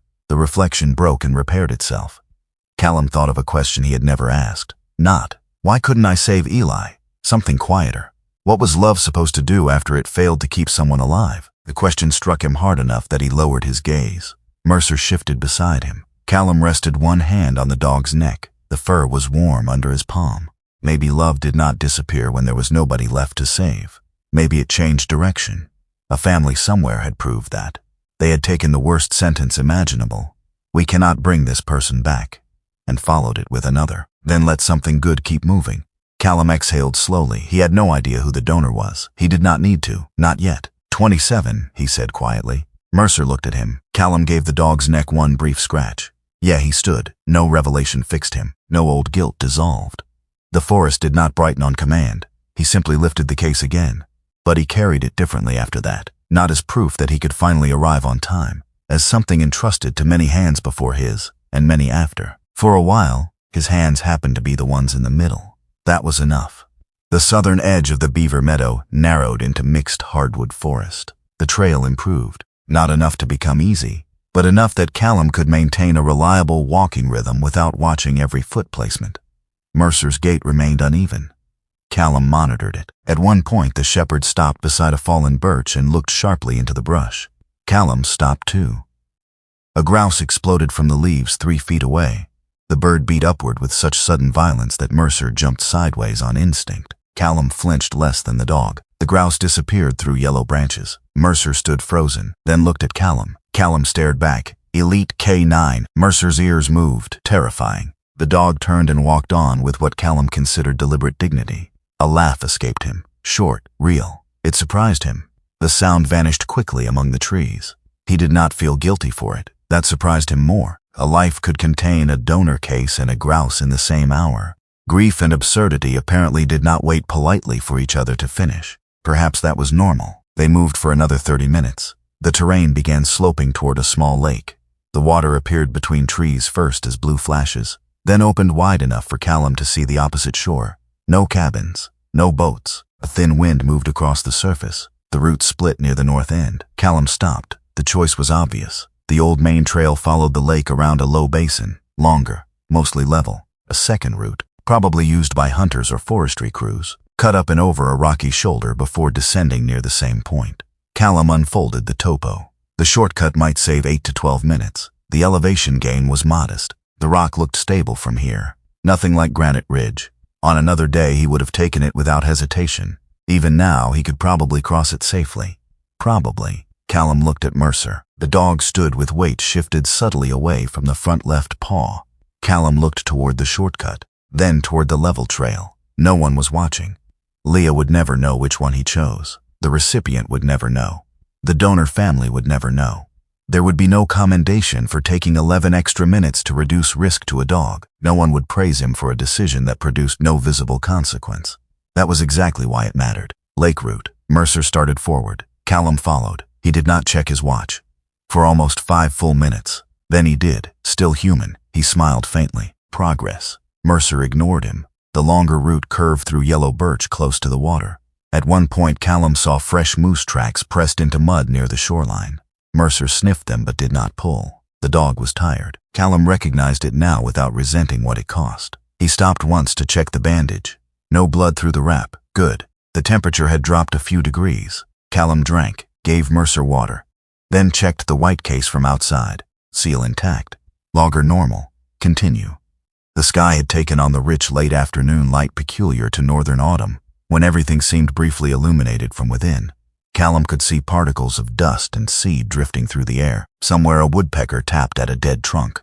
The entire forest appeared indifferent to emergency. He no longer found that cruel. It was simply true. People suffered. Leaves still turned gold. Someone died at 27. A grouse still terrified a German shepherd. There was no contradiction. The world held both. An engine reached them faintly through the trees. Callum stopped. Mercer's head came up. There, low, intermittent, not aircraft, ground engine, ATV maybe. Forestry utility vehicle. The sound came from ahead and slightly south. Callum pulled out the GPS, updated intercept point. Distance, just under a mile as the crow flew, perhaps a little more by trail. For the first time since the aircraft, hope entered without immediately turning into pressure. They were close, not finished. Close. Callum listened again. The engine became clearer, moved, stopped, then returned. Someone was working toward them. The chain was closing from the other direction. Callum touched the case. Almost. Mercer looked up at the sound of his voice. Callum did not increase pace. That was another difference. If the people ahead were moving toward him, he did not need to prove he could beat them to some imaginary line. He checked Mercer. Easy, they continued. The trail rose briefly above the lake and entered a stand of mature maple. Leaves lay several inches deep, beautiful, also deceptive. They concealed rocks, roots, holes, wet soil. Callum shortened his steps. Mercer walked ahead again, but only by 6 or 8 feet. The engine was louder now. Callum thought he heard a human voice once. Maybe imagination, maybe not. The old urgency started to brighten inside him. Almost there, he could see a lighter patch through the trees where the trail likely joined a broader forestry route. Another 10 minutes, maybe less. Mercer stepped around a root, then onto a patch of yellow leaves near the downhill edge. Callum saw nothing wrong. Neither did Mercer. The soil beneath the leaves had been hollowed by runoff. The crust broke. Mercer's front legs dropped first. The German shepherd reacted instantly, twisting to regain solid ground. His damaged front left paw struck loose soil. The edge collapsed farther. Mercer, the dog slid. Claws tore through leaves. Callum lunged too far. Mercer disappeared over the edge. The sound of sliding leaves rushed downslope, then a sharp yelp, then silence. Callum stopped breathing. The sealed donor case remained strapped against him. Mercer! No answer. He reached the edge carefully. The slope dropped steeply through maple and spruce. About 20 feet below, maybe a little more, Mercer lay beside a fallen trunk, black harness visible against yellow leaves. The dog moved his head, alive. Callum's heart slammed once against his ribs. Stay. Mercer tried to move, could not. One rear leg appeared caught between the trunk and the slope. Callum's hand went automatically toward the rope on his pack. Then the engine sounded again, closer, much closer. From ahead, Callum turned his head toward it. The white medical case pressed against his right side. Mercer lay below him. The engine was coming from the direction of the handoff. Two responsibilities, two directions. For the first time all day, the problem was not how fast Callum could move. It was which way he moved first. Callum dropped to one knee at the edge of the ravine and forced himself not to move until he understood what he was seeing. Mercer lay below on a steep slope layered with yellow maple leaves, exposed roots, and dark soil damp from old runoff. The German shepherd had come to rest beside a fallen trunk nearly 25 feet down. His black working harness stood out sharply against the leaves. His chest moved. That was the first thing Callum needed. Breathing. Alive. Mercer. The dog raised his head. A low sound came from him. Not a bark. Not quite a whine. Pain. Callum's eyes moved over the rest of his body. The wrapped front left paw was tucked awkwardly toward his chest. His rear half was turned against the slope, one hind leg wedged beneath the lower edge of the fallen trunk where it met a thick root mass. Mercer tried to shift. The trapped leg stopped him. Stay. The dog froze. Good. Callum looked down the slope again. No obvious severe bleeding. No unnatural bend visible from above. But from this angle he could not see enough. His hand went to the rope on his pack, then stopped. The sealed medical case still rode against his right side. Callum looked toward the trail. Somewhere ahead, the route to the handoff continued through the trees. Close. Painfully close.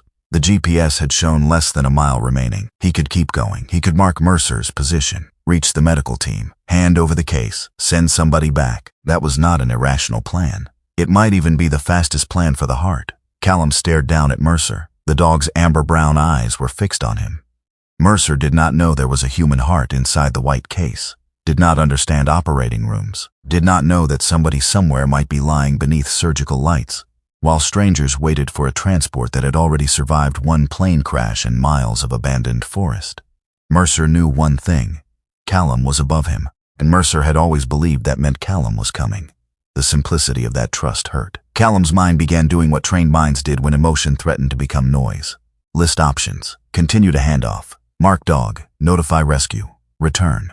Reasonable. Efficient. Defensible. The words came too easily. Then another sentence surfaced from 11 years earlier, not loudly, almost conversational. We'll get him when it's safe. Callum closed his eyes. Eli. The old memory tried to open. He stopped it. No. The word was barely audible. This was not that day, not the helicopter, not the foreign sky, not Eli trapped behind heat and wreckage while a radio ordered Callum to remain where he was. This was Maine. This was Mercer. This was now. If Callum climbed down because he was trying to rewrite Eli, then the past was still making the decision. If he left Mercer because he was terrified of repeating Eli, the past was still making the decision. Neither was acceptable. He had to choose the present on its own terms. Callum pulled out the satellite communicator. The connection took several seconds. He sent a priority voice request. Leah Morgan answered through static. Hawthorne, dog down a ravine. Alive. Leg trapped. I'm going after him. There was no pause long enough to feel like judgment. Copy. Callum looked at the white case. I'm under a mile from the intercept. We have your last position. I need exact status on whoever's moving toward me. Keys clicked faintly at Leah's end. Another voice spoke beyond her. Then Leah returned. Maine Forest Ranger is approximately 0.8 of a mile from your current track line, moving on foot because of the obstruction. Callum looked at Mercer. How fast? Faster if he has your exact coordinates. Callum stared at the communicator. A third option appeared. It should have been obvious. It was not. Not to him. For 11 years, whenever something felt life or death, Callum's thinking reduced the world to possession. If he held the responsibility, he had to carry it to the end. Anything else felt like abandonment. The heart. Mercer, 2 responsibilities. He had assumed one man had to finish both. Leah's voice came again. Hawthorne? Callum blinked. Here, send the ranger your position. Secure the case somewhere stable and visible. Do not open it.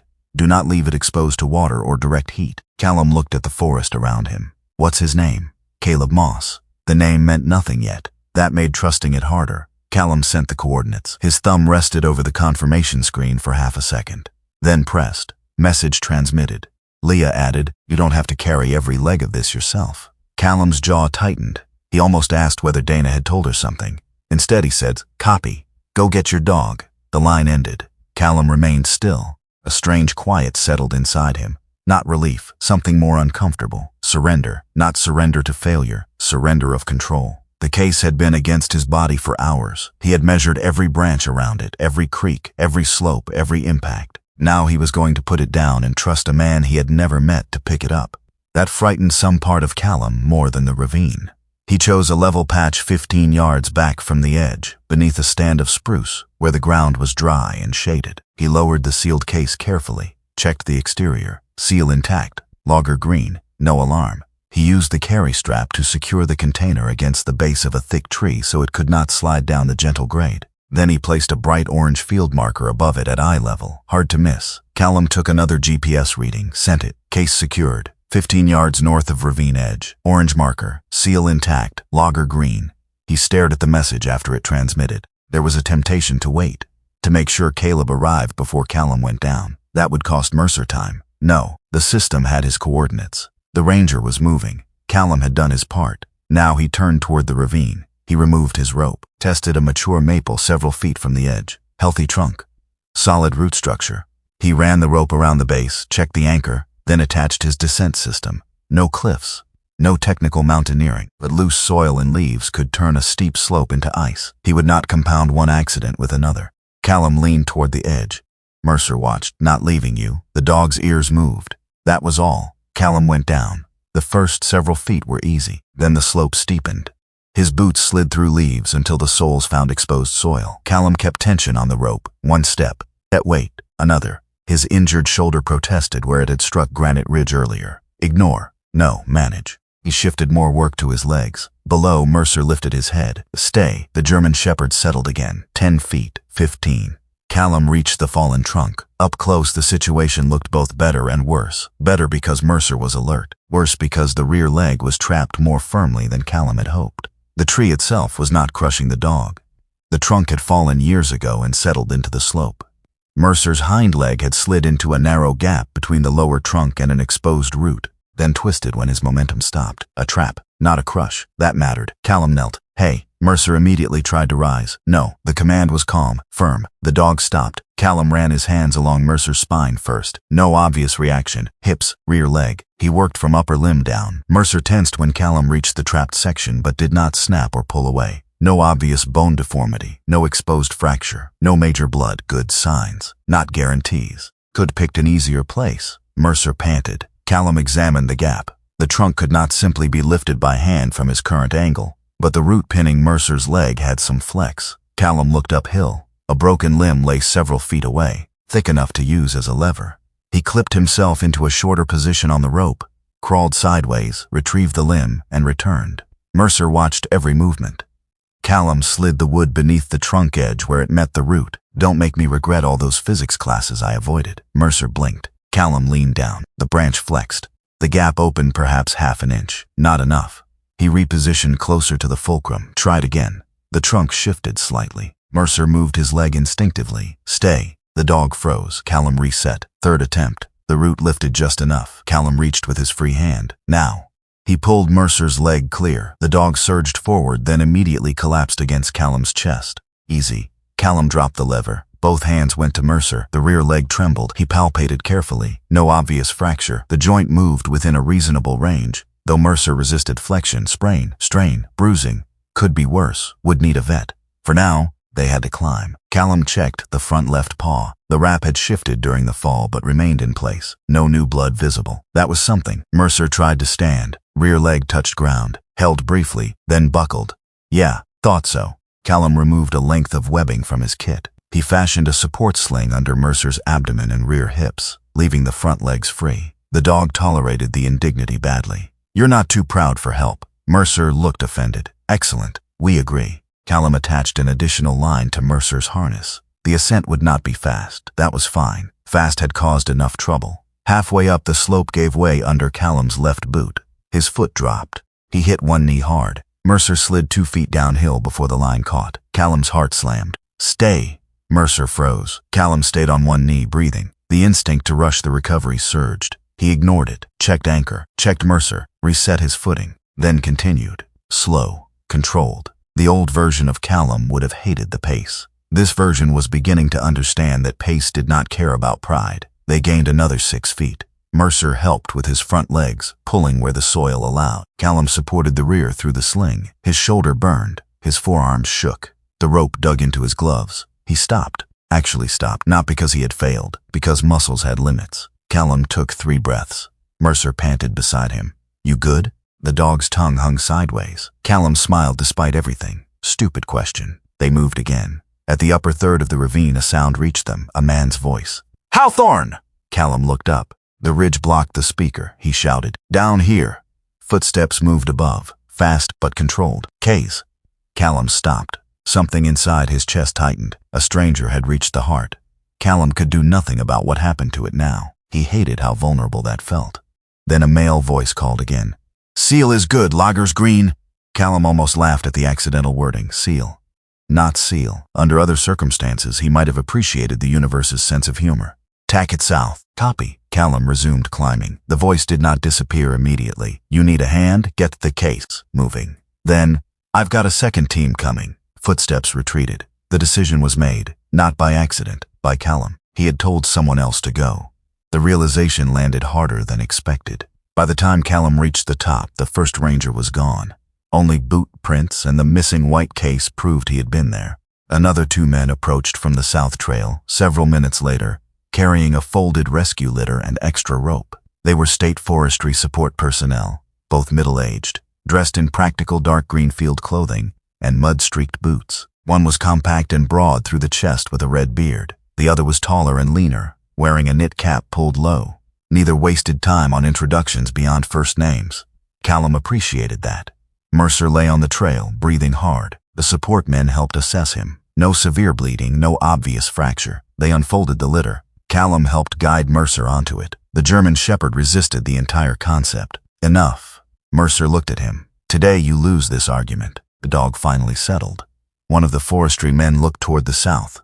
"Moss is moving quick." Callum turned. "You know him?" "Everybody up here knows Caleb." That was not much of an answer, but the man's expression suggested the name carried weight.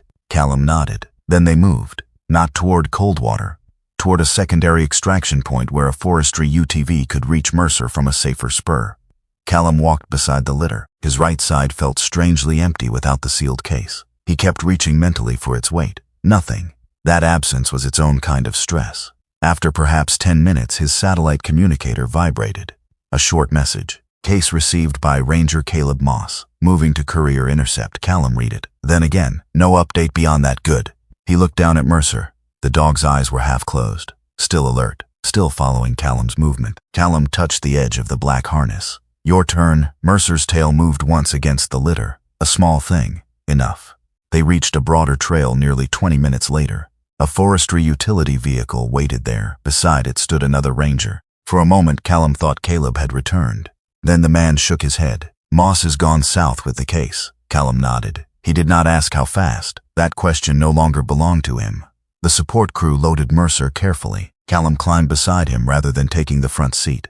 The vehicle started. Only then did his communicator chirp with an incoming voice request. "Leah," Callum answered. "Hawthorne. Here." Case handoff confirmed from Caleb Moss to the courier team. Callum closed his eyes for a second. "Seal, intact. Lager, within parameters at handoff." Callum let out a breath. "Alive. No obvious fracture. Needs veterinary evaluation. Then take care of that." Callum looked at Mercer. The German shepherd rested his head against Callum's thigh as the vehicle moved over the rough forestry road. "What about the recipient?" Leah paused. "No surgical outcome yet." Callum looked through the open side of the UTV at the passing birches. "What can I do?" Another pause. The answer was simple. Nothing. The word entered him differently than it would have that morning. Nothing. Once, that word would have meant helplessness, failure, someone else controlling an outcome he could no longer touch. Today it meant, your part is done. Callum looked down at Mercer. The dog's breathing remained steady. He placed one hand on the thick fur along Mercer's shoulder. For 11 years, Callum had treated responsibility like a thing that had to stay in his hands or it would be lost. But the heart had passed from donor surgeons to transport specialists, from an aircraft crew to Callum, from Callum to a forest ranger, then onward again. Its survival had never depended on one person doing everything. It depended on each person doing enough. Maybe people were the same. Maybe teams were not proof that one man was insufficient. Maybe that had always been the point. Callum leaned back against the seat. He thought of Eli. The memory came. But this time there was no command to fix it. No imaginary route back, no trial. Eli was still dead. That truth remained. Callum was still alive. That truth remained too. Mercer shifted beneath his hand. Callum stroked the dog's neck. Outside, northern Maine passed in bands of gold and evergreen. Somewhere far ahead, the sealed case was moving without him. He did not know whether it would arrive in time. He did not know whether the surgery would work. He could not accelerate it, could not carry it farther, could not control the next set of hands. For once, he allowed all of that to be true. The UTV turned onto a wider road. Callum kept one hand on Mercer. And for the first time in 11 years, the sentence inside his head changed. There is nothing else I can do. It did not sound like failure. It sounded like permission to stay with the life still beside him. The veterinary clinic outside Bangor smelled faintly of disinfectant, wet fur, and coffee that had been sitting too long. Callum had been there for nearly 3 hours. He had not used the chair. A plastic seat stood less than 4 feet behind him, but he sat on the floor beside Mercer's kennel instead. Back against the wall, one knee raised beneath his faded dark blue jeans. His old red and black flannel was stained with soil from the ravine. One shoulder had dried darker where sweat and dirt had mixed. His brown work boots carried enough Maine mud to map half the afternoon. Mercer slept behind the open kennel gate. The 7-year-old German shepherd looked smaller when he was unconscious. Not actually smaller, just less indestructible. His black and tan coat had been brushed clean around the injuries, leaving several areas of fur flattened by antiseptic. The front left paw was wrapped in a thick, fresh bandage. The rear leg had been examined, manipulated, imaged, and finally declared free of fracture, sprain, heavy bruising, several weeks of restricted activity. The torn paw pad had required stitches. Nothing life-threatening, everything painful. Callum had absorbed each sentence carefully. The veterinarian had warned that the rear leg might become stiff in cold weather, especially as Mercer aged. That sentence had stayed longer than the others. As Mercer aged, Callum rested one hand through the kennel opening.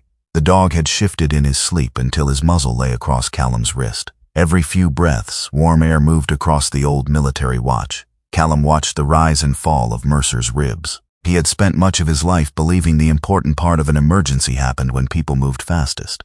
The run, the extraction, the moment before impact, the decision at the doorway. He had underestimated waiting rooms. Waiting rooms had their own kind of courage. Nothing to lift, nothing to fight, nothing to fix. Only the requirement to remain. His phone vibrated. Callum looked down. A message from the state rescue liaison. Dana Avery extracted. Surgery completed, stable. He read it once, then leaned his head back against the wall. Dana made it. Mercer did not wake. Callum allowed himself a small smile. Later he would learn that Dana's recovery would be long. The trapped leg had suffered significant soft tissue damage. Her shoulder required surgery. Physical therapy stretched into months, and while she eventually returned to medical logistics, she chose not to resume regular flight transport.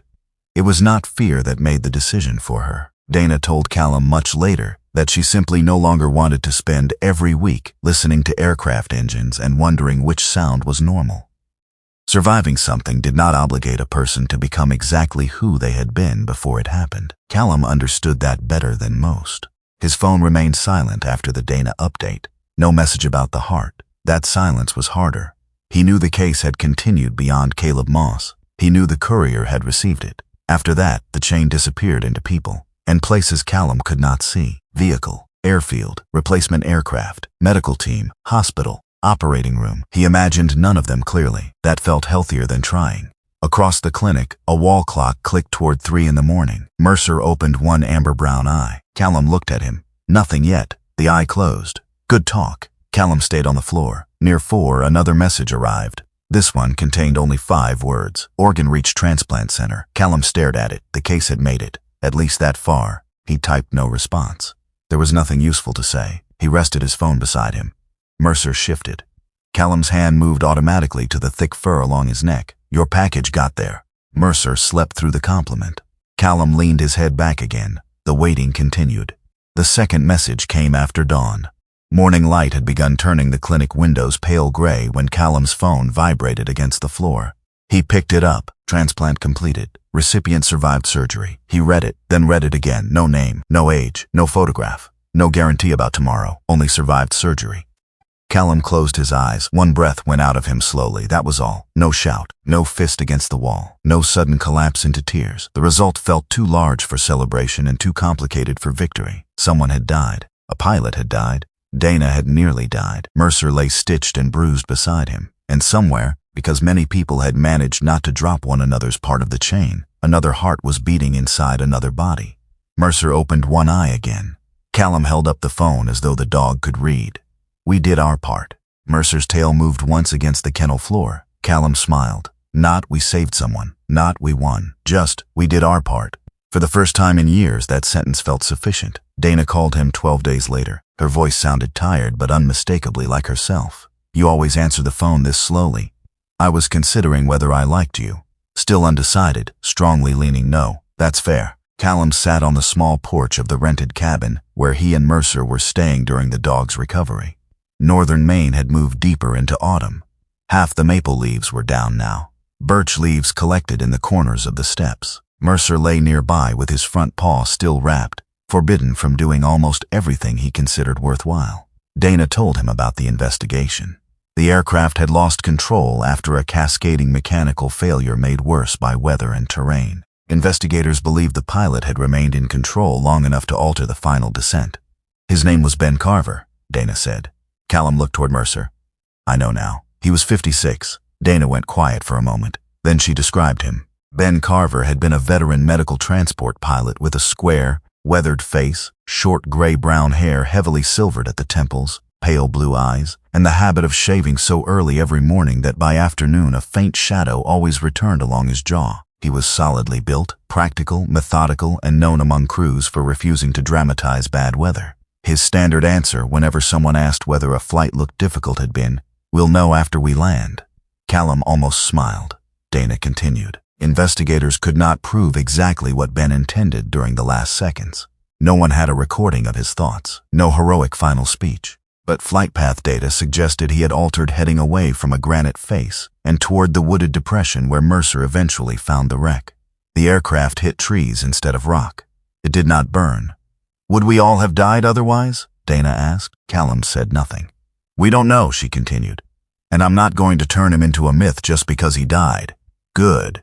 But I think he was still flying that airplane until he couldn't anymore. Callum looked across the porch. Mercer had lifted his head. Then that was his part. Dana was silent. Yeah, she said eventually. I think it was. Ben Carver never came home. That truth did not become smaller because someone else survived. But Callum refused to let Ben remain only the dead pilot in his memory. A person had sat in that cockpit. A man with a name, a history, a habit of underplaying bad weather. A man whose last useful act might have bought strangers another chance. That mattered. 3 months passed. Snow arrived in northern Maine. Mercer's stitches came out. The paw healed. The rear leg sprain improved steadily, though on especially cold mornings Callum noticed the shepherd take several stiff steps before warming into his normal gait. Callum noticed every time. He never mentioned it to Mercer. The dog already had an unhealthy opinion of his own invincibility. In January, Callum received an email from the Regional Organ Procurement Organization. The donor family had learned more about the interrupted transport. They knew an aircraft had gone down. They knew a search dog had located it. They knew an unknown man had carried the organ through miles of forest. They wanted to send him a letter. No direct contact was required. Callum stared at the email for nearly 10 minutes, then consented. The envelope arrived 4 days later, plain, his name written by hand. He opened it at the kitchen table. Mercer lay beneath his chair. The letter began, Dear Mr. Hawthorne, then a name appeared, Andrew. Callum stopped. Until then the donor had been 27, a number. Now he was Andrew Hale, 27 years old, an outdoor education teacher. Callum read on. Andrew had been about 5 feet 10, lean and fit from years spent hiking with students rather than lifting weights in a gym. In the photograph enclosed with the letter, he had a young, friendly face, warm brown eyes, medium brown hair with a slight natural wave, and the kind of open smile that made the camera seem less important than whoever stood behind it. He wore a navy and gray flannel shirt over an off-white t-shirt, khaki hiking pants, and worn brown hiking boots. Ordinary clothes, ordinary smile. Not a saint, not a symbol, a young man. His mother wrote that Andrew loved trails and hated mayonnaise. He regularly forgot to put fuel in his truck until the warning light became a personal emergency. He ate cereal at night. He carried extra gloves for students because somebody always forgot theirs. He usually called his mother on Sunday evenings. Usually. Not always. Sometimes he forgot. She had underlined that word once. Sometimes. Callum smiled despite the tightening in his throat. That detail did more than any praise could have. Andrew became real because he had been imperfect enough to annoy someone who loved him. Then the letter changed. Andrew had registered as an organ donor years earlier. His family had known. When the worst day arrived, they did not have to guess what he wanted. Still, knowing had not made it easy. His mother wrote, "We couldn't change what happened to Andrew. We could only decide whether the last good thing his life could give the world would end with us." Callum stopped reading. The room became very quiet. Mercer lifted his head beneath the table. Callum looked down. The shepherd watched him. No grounding pressure this time. No panic. Callum was simply hurting. There was a difference. He placed the letter on the table. For years he had thought love's greatest test was whether it could prevent loss. Eli had died. Callum had translated that into failure. Somebody should have moved faster. Somebody should have been braver. Somebody should have found a way. But Andrew's family had been given no way back. They had not defeated death. They had done something more difficult in its own way. They had accepted the truth and still chosen generosity. Maybe love did not fail simply because the person it loved could not stay. Maybe sometimes love's work began after there was nothing left to save. Callum thought of Eli again. Not the aircraft. Not fire. Eli leaning against a vehicle one morning, laughing at something Callum could no longer remember. For 11 years, Callum had asked how he could go back and save him. For the first time, another question replaced it. What would Eli have wanted Callum to do with the years Eli did not get? The answer did not come from the dead. Callum did not pretend it did. He simply knew what he no longer wanted. He did not want to spend another 11 years trying to turn survival into punishment. Mercer pushed his nose against Callum's knee. Callum lowered his hand. Yeah, the dog leaned into it. Callum picked up Andrew's letter and finished reading. 6 months after the crash, another message arrived. This one required more thought. The recipient had completed the appropriate consent process. The donor family had also agreed to limited contact. If Callum wished, he could attend a small donor awareness gathering where several families and recipients would meet privately. Callum's first instinct was no. He had never wanted applause. He did not want a stage. He did not want someone crying into his flannel and calling him a hero. He almost deleted the invitation. Then Mercer walked into the room carrying one of Callum's work gloves. Callum stared at him. Is that a vote? Mercer refused to surrender the glove. Extortion isn't voting. The dog walked toward the door. Callum went. The gathering was held in a quiet community hall in Maine. No television cameras. No banners with giant photographs. No speeches about miracles. Callum appreciated all of that. He wore the same old red and black flannel, gray t-shirt, faded jeans, brown leather boots, and military watch he had worn in the forest. Mercer walked beside him in his black working harness. The German shepherd was almost fully recovered now. Only someone who knew him very well would have noticed the slight stiffness when he rose after lying down too long. Callum always noticed. A woman approached from the far side of the room. She was 63, small, around 5'4", and still somewhat slender from illness and recovery. Her face was gentle without appearing fragile, with soft lines around the eyes and mouth that made her expression seem naturally thoughtful. Her skin was fair. Her eyes were gray-green. Silver hair fell naturally to her chin. She wore a pale navy cardigan over a cream blouse, charcoal trousers, and dark brown walking shoes. She moved slowly, not weakly, carefully, a person relearning the exact amount of energy everyday life required. She stopped in front of Callum. For a moment neither spoke. Then she said, "My name is Evelyn." Callum nodded. "Callum." Her eyes moved to Mercer. "Is that him?" Callum glanced at the shepherd. He'd say yes. Something warm moved across Evelyn's face. Mercer stepped closer. No command, no hesitation. Evelyn lowered herself slowly, one hand briefly touching the chair beside her for balance. Mercer stopped within reach. She held out her hand. He sniffed, then placed his head gently into her lap. Evelyn's breath caught. Her fingers moved through the slight gray beginning around his muzzle. Callum looked away for a second. When he looked back, Evelyn had one hand on Mercer and the other resting lightly over her own chest, or Andrew's heart. Both statements were true now. I think this is the closest I'll ever come to meeting Andrew. Callum had prepared no answer for that. Anything polished would have sounded wrong. So he told the truth. I carried the case. Evelyn looked down at Mercer, and he found it. Yeah. Mercer leaned harder into her. Callum allowed himself a faint smile. That's what he does. Nothing more was needed. A year after mile 47, Callum stopped living from one short contract to another. Not because somebody offered him a heroic reward. No organization handed him a new life. He simply accepted a position he once would have declined. Wilderness Emergency Response and Search and Rescue Field Instructor, Northern Maine, long-term. He taught navigation, terrain assessment, casualty movement, radio communication, risk management, canine coordination. How to make a plan when the original route failed. How to transfer responsibility without losing accountability. And occasionally, how to slow down before urgency made the next emergency. Mercer came to work often. At 8 years old, the German Shepherd's muzzle had more gray. His body remained strong and balanced, though cold mornings sometimes brought several stiff steps from the leg injured below the ravine. Callum never pretended not to see it. Time was not another enemy to defeat. Loving something meant noticing that it changed. One October morning, almost exactly a year after the crash, Callum and Mercer returned to the North Border Fire Trail. Maples burned red again. Birches shone yellow. Spruce held the same dark green. The sky was cold blue. When they reached the old wooden marker, Callum stopped. Mile 47. Mercer stopped too. Callum looked at him. No. Mercer turned toward a clump of brush. Absolutely not. The dog stared. Callum folded his arms. We've already done this story. Mercer disappeared into the brush. Callum waited. 5 seconds. 10. Then the shepherd emerged carrying a dirty green tennis ball. Callum stared at it. Mercer's tail wagged. Last time it was a human heart. The tail moved faster. Standards are slipping. Callum took the ball, threw it down the trail. Mercer ran beneath red maple leaves and golden birch.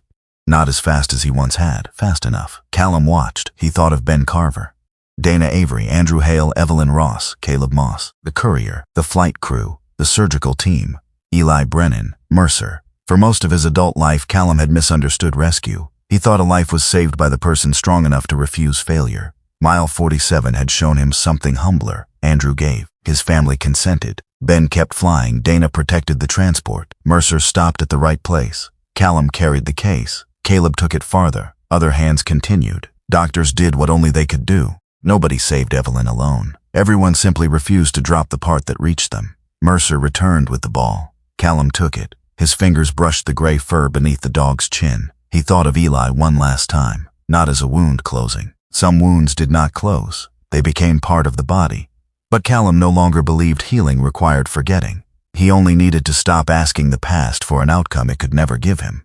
Life did not offer return routes. It offered another trail, another morning, another person who needed something, another chance to answer differently. Callum threw the tennis ball again. Mercer ran. This time Callum stayed where he was. No instinct urged him to chase. No fear told him that anything he loved would vanish if he failed to move quickly enough. He watched the old German shepherd disappear briefly behind a stand of yellow birch. Then Mercer came back into view. Exactly as Callum somehow knew he would, and beneath the bright October sky at mile 47, that was enough. Sometimes God's miracles do not arrive with thunder, light, or an answer we can immediately understand. Sometimes they come quietly, through a decision made by a grieving family, through a stranger who chooses to keep going, or through the instincts of a loyal dog who refuses to walk past the place where someone still needs help. Callum could not change what happened to Eli. Andrew's family could not bring their son home. Ben Carver could not save himself. Yet none of their stories ended only in loss. One life gave to another. One brave choice became another person's tomorrow. One German shepherd stopped at mile 47, and a chain of ordinary people each carried one small part of something extraordinary. Maybe that is how many of God's miracles enter our own lives. Not by removing every hardship, but by placing the right person beside us when the road becomes difficult. By giving us enough strength for the next step. By reminding us that we do not have to carry every burden alone. In everyday life, we may never be asked to carry a human heart through a forest, but we will be given smaller moments that matter. A lonely person who needs a phone call, a neighbor who needs help, a family member who needs forgiveness, an animal that needs kindness, or a stranger who simply needs someone not to look away. We may not always know why God places certain people, animals, or moments in our path. Sometimes we understand only much later. What matters is that when our turn comes, we are willing to do our part with courage, compassion, and faith. If this story touched your heart, please share it with someone who may need a reminder that hope can still appear in unexpected places. Tell us in the comments what Mercer's journey meant to you, or share a moment when you felt God placed the right person or animal in your life at exactly the right time. And if you believe stories of loyalty, faith, courage, and second chances still matter, please subscribe to K9 Navy SEAL Stories and join us for the next journey. May God bless you, protect your family, strengthen you through every difficult season, and place faithful companions beside you on the roads you were never meant to walk alone.